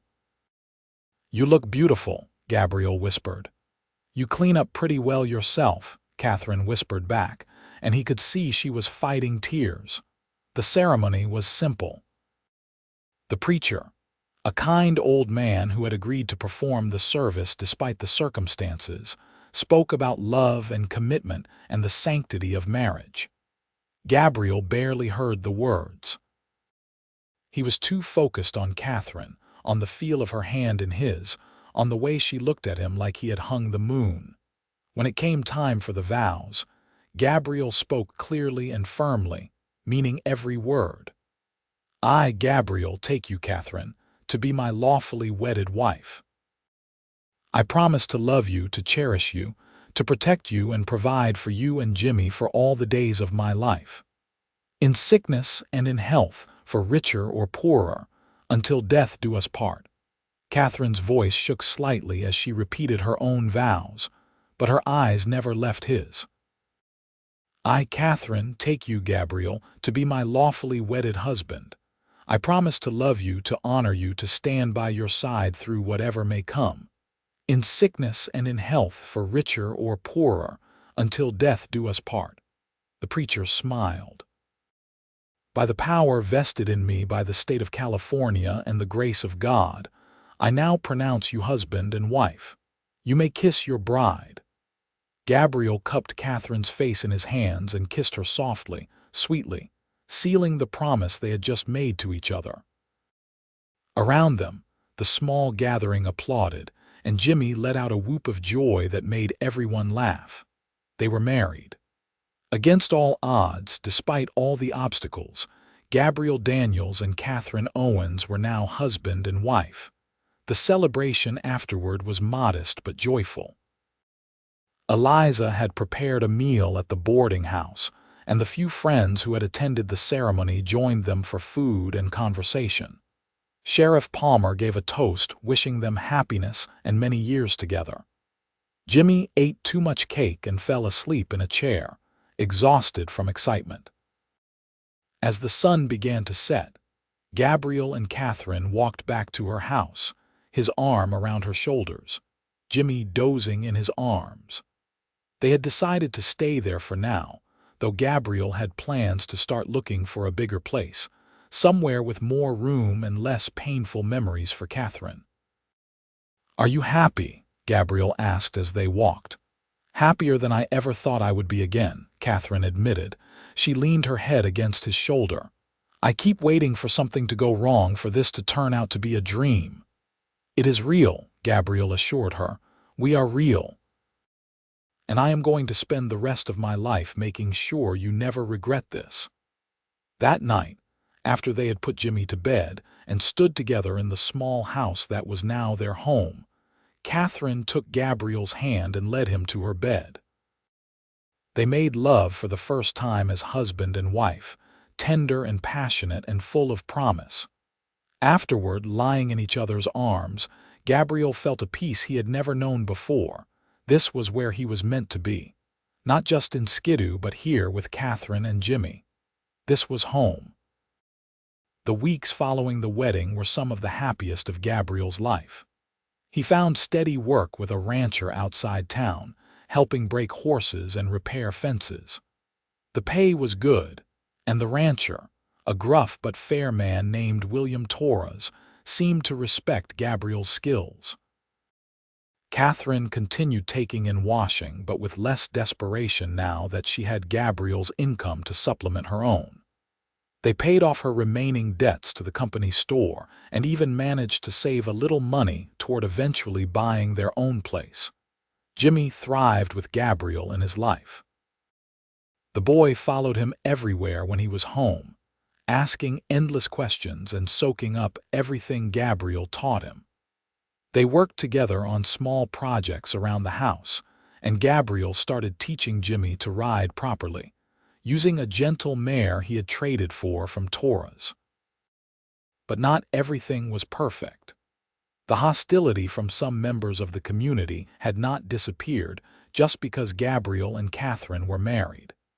Henderson still refused to serve them at the general store, forcing them to buy supplies from the smaller dry goods shop on the other side of town. Men would sometimes spit on the ground when Gabriel walked by. Once, someone threw a rock through their window in the middle of the night, though they could not prove who had done it. Gabriel reported each incident to Sheriff Palmer, who did what he could, but as he had warned, he was only one man. And without proof of who was responsible, his hands were largely tied. "We could leave," Catherine suggested one night as they lay in bed. "Go somewhere new, somewhere nobody knows us, start fresh. Is that what you want?" Gabriel asked, though the thought of letting these people drive them away made his blood boil. Catherine was quiet for a long time. "I do not know. Part of me wants to run to get away from all this hatred and judgment, but another part of me is so tired of running. I ran from San Francisco to Skidoo with Thomas. Then I tried to run after he died, but I did not have anywhere to go. I am tired, Gabe. I want to stand and fight for once." "Then we stand and fight," Gabriel said firmly. "Together. We build our life here and we show these people that they do not get to decide our fate." "What if they escalate?" Catherine asked. "What if someone gets hurt?" "I will not let that happen," Gabriel promised. "I will keep you and Jimmy safe, whatever it takes." It was a promise that would be tested sooner than either of them expected. 2 months after the wedding, Gabriel was helping Torres with a difficult horse when one of the ranch hands came running up out of breath. "Daniels, you need to get home." Now, Gabriel's blood turned to ice. "What happened?" "I do not know the details, but I heard in town that there was a fire at your place. Sheriff Palmer is there." Gabriel did not wait to hear more.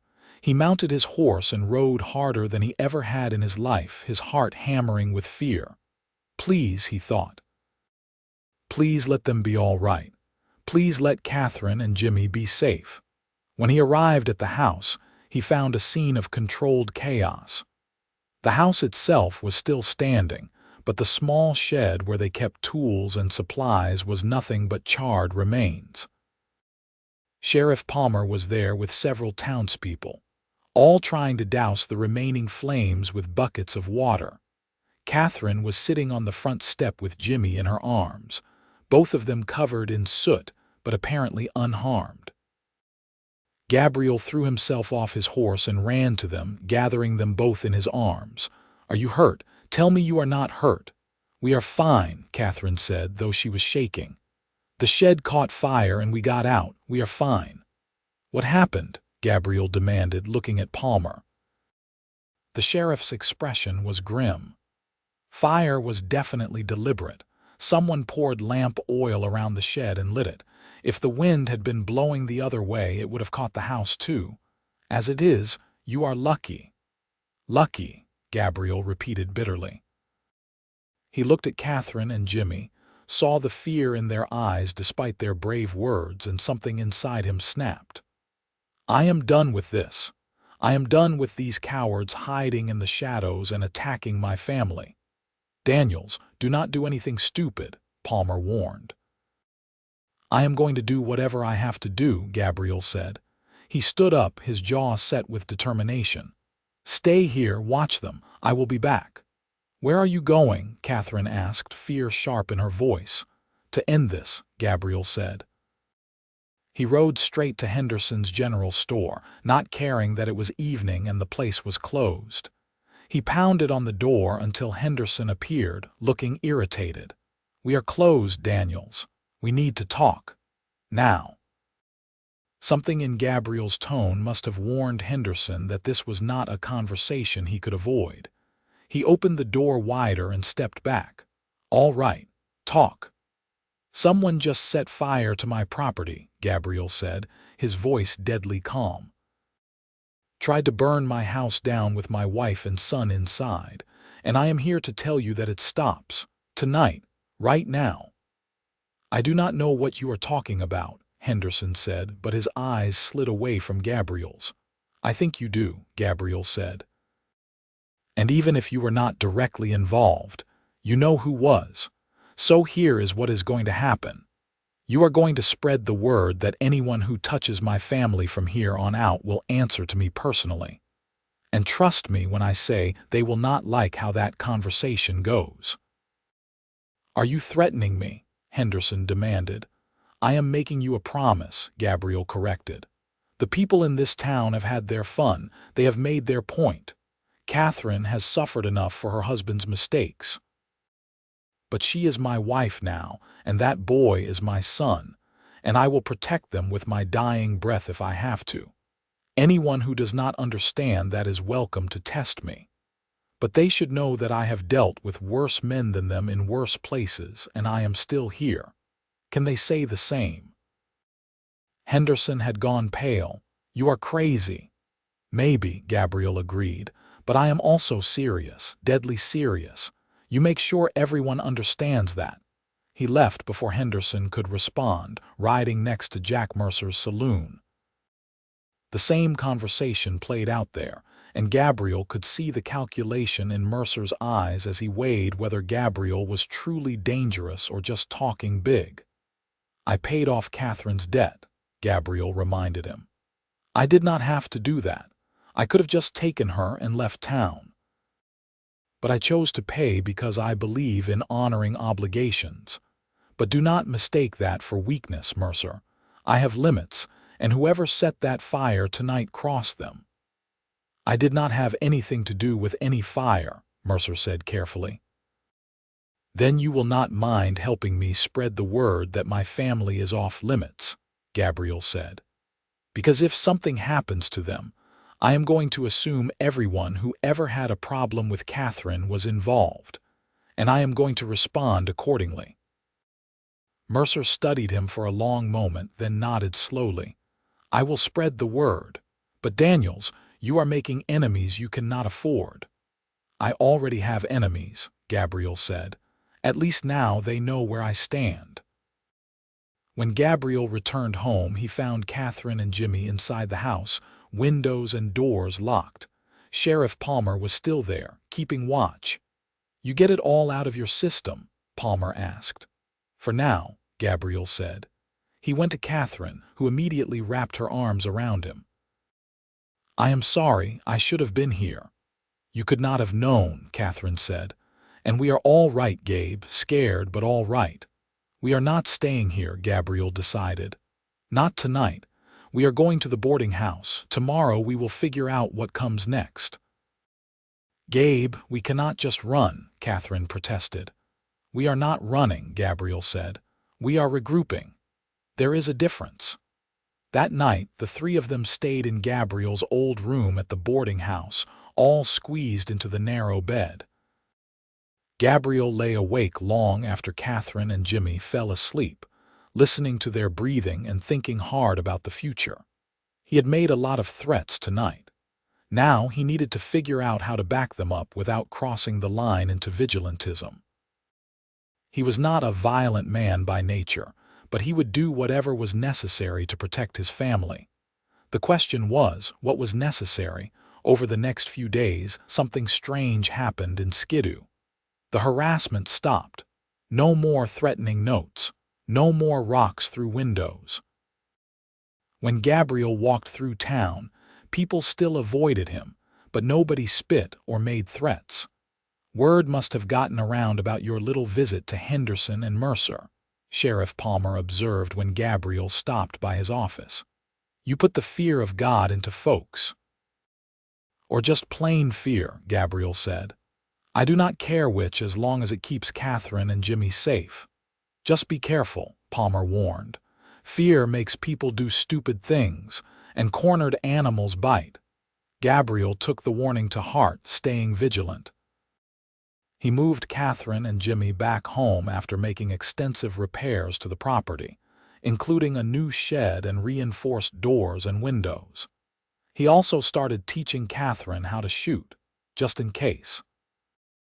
I do not like guns, Catherine protested as Gabriel showed her how to hold the revolver properly. Neither do I, Gabriel said. But knowing how to use one might save your life someday. Just humor me.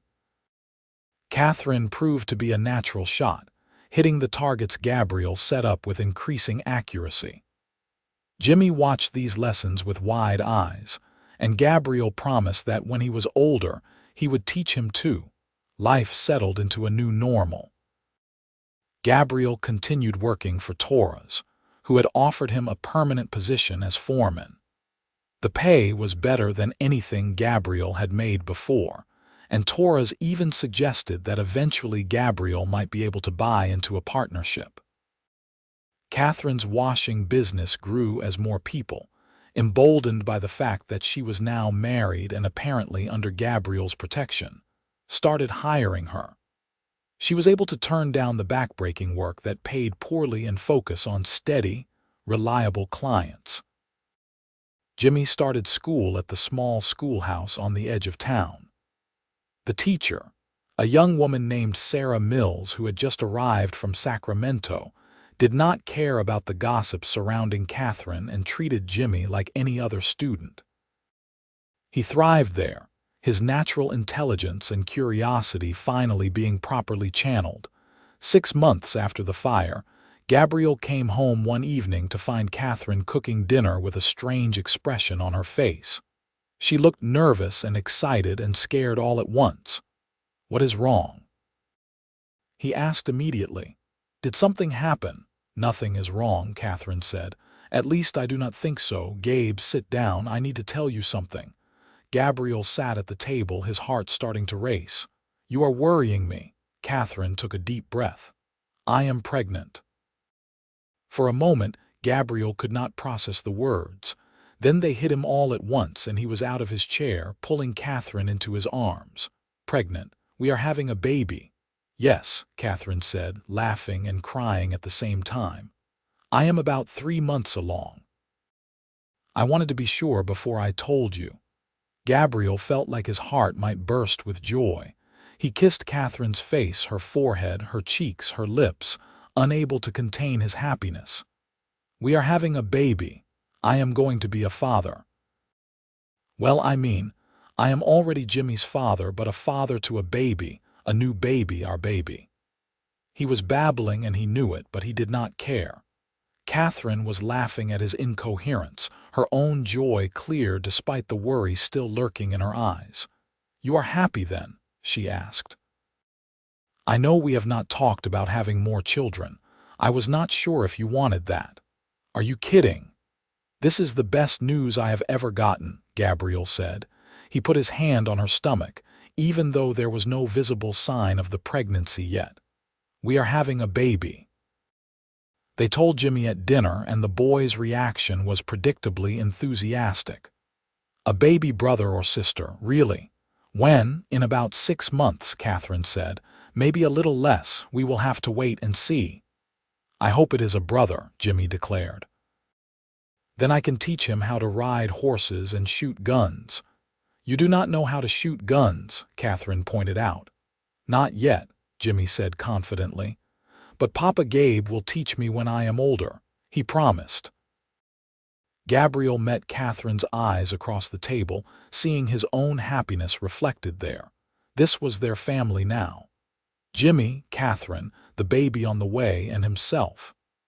After years of drifting, of feeling like he did not quite belong anywhere, Gabriel had found his place. The pregnancy was not without its challenges. Catherine had morning sickness that lasted all day for the first few months. Gabriel did his best to help, taking over more of the household chores and doing his best to make sure she rested. Jimmy helped too, bringing his mother water and sitting with her when she felt unwell. As Catherine's belly grew, so did the gossip in town. Some people, particularly the women who had always disliked Catherine, spread rumors that Gabriel was not the father, that Catherine had been pregnant before they married. Others said the baby was cursed, that it would pay for the sins of Thomas Owens. Gabriel ignored the gossip, and Catherine tried to do the same, though he knew it hurt her. She was so worried that something would go wrong, that the baby would not be healthy, that she would not be a good enough mother to a newborn after all this time. "You are already a wonderful mother," Gabriel reassured her over and over. "And this baby is going to be perfect. I can feel it." As winter gave way to spring, Catherine grew heavier and more uncomfortable. Gabriel made sure she did not overwork herself, taking on all the heavy labor around the house. Torres was understanding about Gabriel needing to leave early sometimes to take care of Catherine, even offering to send his wife over to help. The baby came on a warm evening in April, arriving in a hurry after just a few hours of labor. Gabriel paced outside the bedroom while the doctor and Mrs. Torres attended to Catherine, Jimmy sitting beside him looking equally anxious. When they finally heard the baby's first cry, strong and healthy, Gabriel felt tears running down his face. A few minutes later, Mrs. Torres emerged with a smile. "You have a son, Mr. Daniels, a beautiful, healthy boy, and your wife did wonderfully." Gabriel went into the bedroom to find Catherine exhausted but glowing, holding a tiny bundle wrapped in a blanket. The baby had a shock of dark hair and scrunched-up features, already red-faced and fussing. "A boy," Catherine said, looking up at Gabriel with tears streaming down her face. "We have a son." Gabriel sat on the edge of the bed looking at his newborn son with awe. "He is perfect." "What should we name him?" Catherine asked. They had discussed names over the past months but had not settled on anything. Now, looking at his son's face, Gabriel knew. "How about Thomas?" he suggested. "After your first husband, it is a good name." Catherine's eyes widened with surprise. "You would do that. Name our son after Thomas. He was Jimmy's father," Gabriel said simply. "And no matter what mistakes he made, he gave us Jimmy. That is worth honoring." Catherine cried again, harder this time, and Gabriel held her and the baby both. After a few minutes, they let Jimmy come in to meet his new brother. "Baby Thomas," Jimmy said, looking at the tiny infant with a mixture of fascination and uncertainty. "He is really small." "You were that small once too," Catherine said. "He will grow bigger, just like you did." "Can I hold him?" Jimmy asked. Gabriel helped position Jimmy carefully, showing him how to support the baby's head. Jimmy sat very still, his eyes wide as he looked at his new brother. "I promise I will be a good big brother," Jimmy whispered. "I will protect you and teach you things and make sure nobody is ever mean to you." Gabriel felt his chest tighten with emotion. His family, his wife, his sons. This was everything he had ever wanted and had not dared to hope for. The next few months were a blur of sleepless nights and constant activity as they adjusted to life with a newborn. Baby Thomas was healthy and vocal, making his needs known at all hours. Catherine was exhausted but happier than Gabriel had ever seen her. Jimmy was a devoted big brother, always wanting to help with the baby. As Thomas grew and started smiling and cooing, Gabriel found himself more and more amazed at the life they had built together. Against all odds, despite all the obstacles, they had created something good and real and lasting. When Thomas was 6 months old, Gabriel came home one evening with surprising news. "Torres wants to sell me part of his ranch," he announced at dinner. "He is getting older and his sons are not interested in ranching. He offered to sell me a quarter stake for a price we can actually afford if we save up for another year or so." Catherine's eyes lit up. "That is wonderful, but can we really afford it?" "I have been doing the math," Gabriel said. "Between what I have been saving and what you have been putting away from the washing business, plus if we can sell this house for something close to what I think it is worth, yes, we can afford it. We would be partners in a real working ranch, Catherine, with land and cattle and a future." "A future," Catherine repeated softly. "I never thought I would have one of those again." "You have always had a future," Gabriel said firmly. "It just took a while for the rest of us to catch up to you." They started making plans, saving every penny, talking about what their life would look like on the ranch. Jimmy was excited about the prospect of living around horses full-time. Even baby Thomas seemed to sense the excitement, babbling happily from his cradle. 1 year after Thomas was born, Gabriel and Catherine finalized the purchase of their stake in what was now Torres Daniels Ranch. They sold the little house in Skidoo and moved to a larger cabin on the ranch property. It was not fancy, but it had 3 bedrooms, a real kitchen, and windows that faced the mountains. Jimmy thrived in the wide open spaces, learning ranch work from both Gabriel and Torres. At 8 years old, he could already ride well and was learning to rope and brand.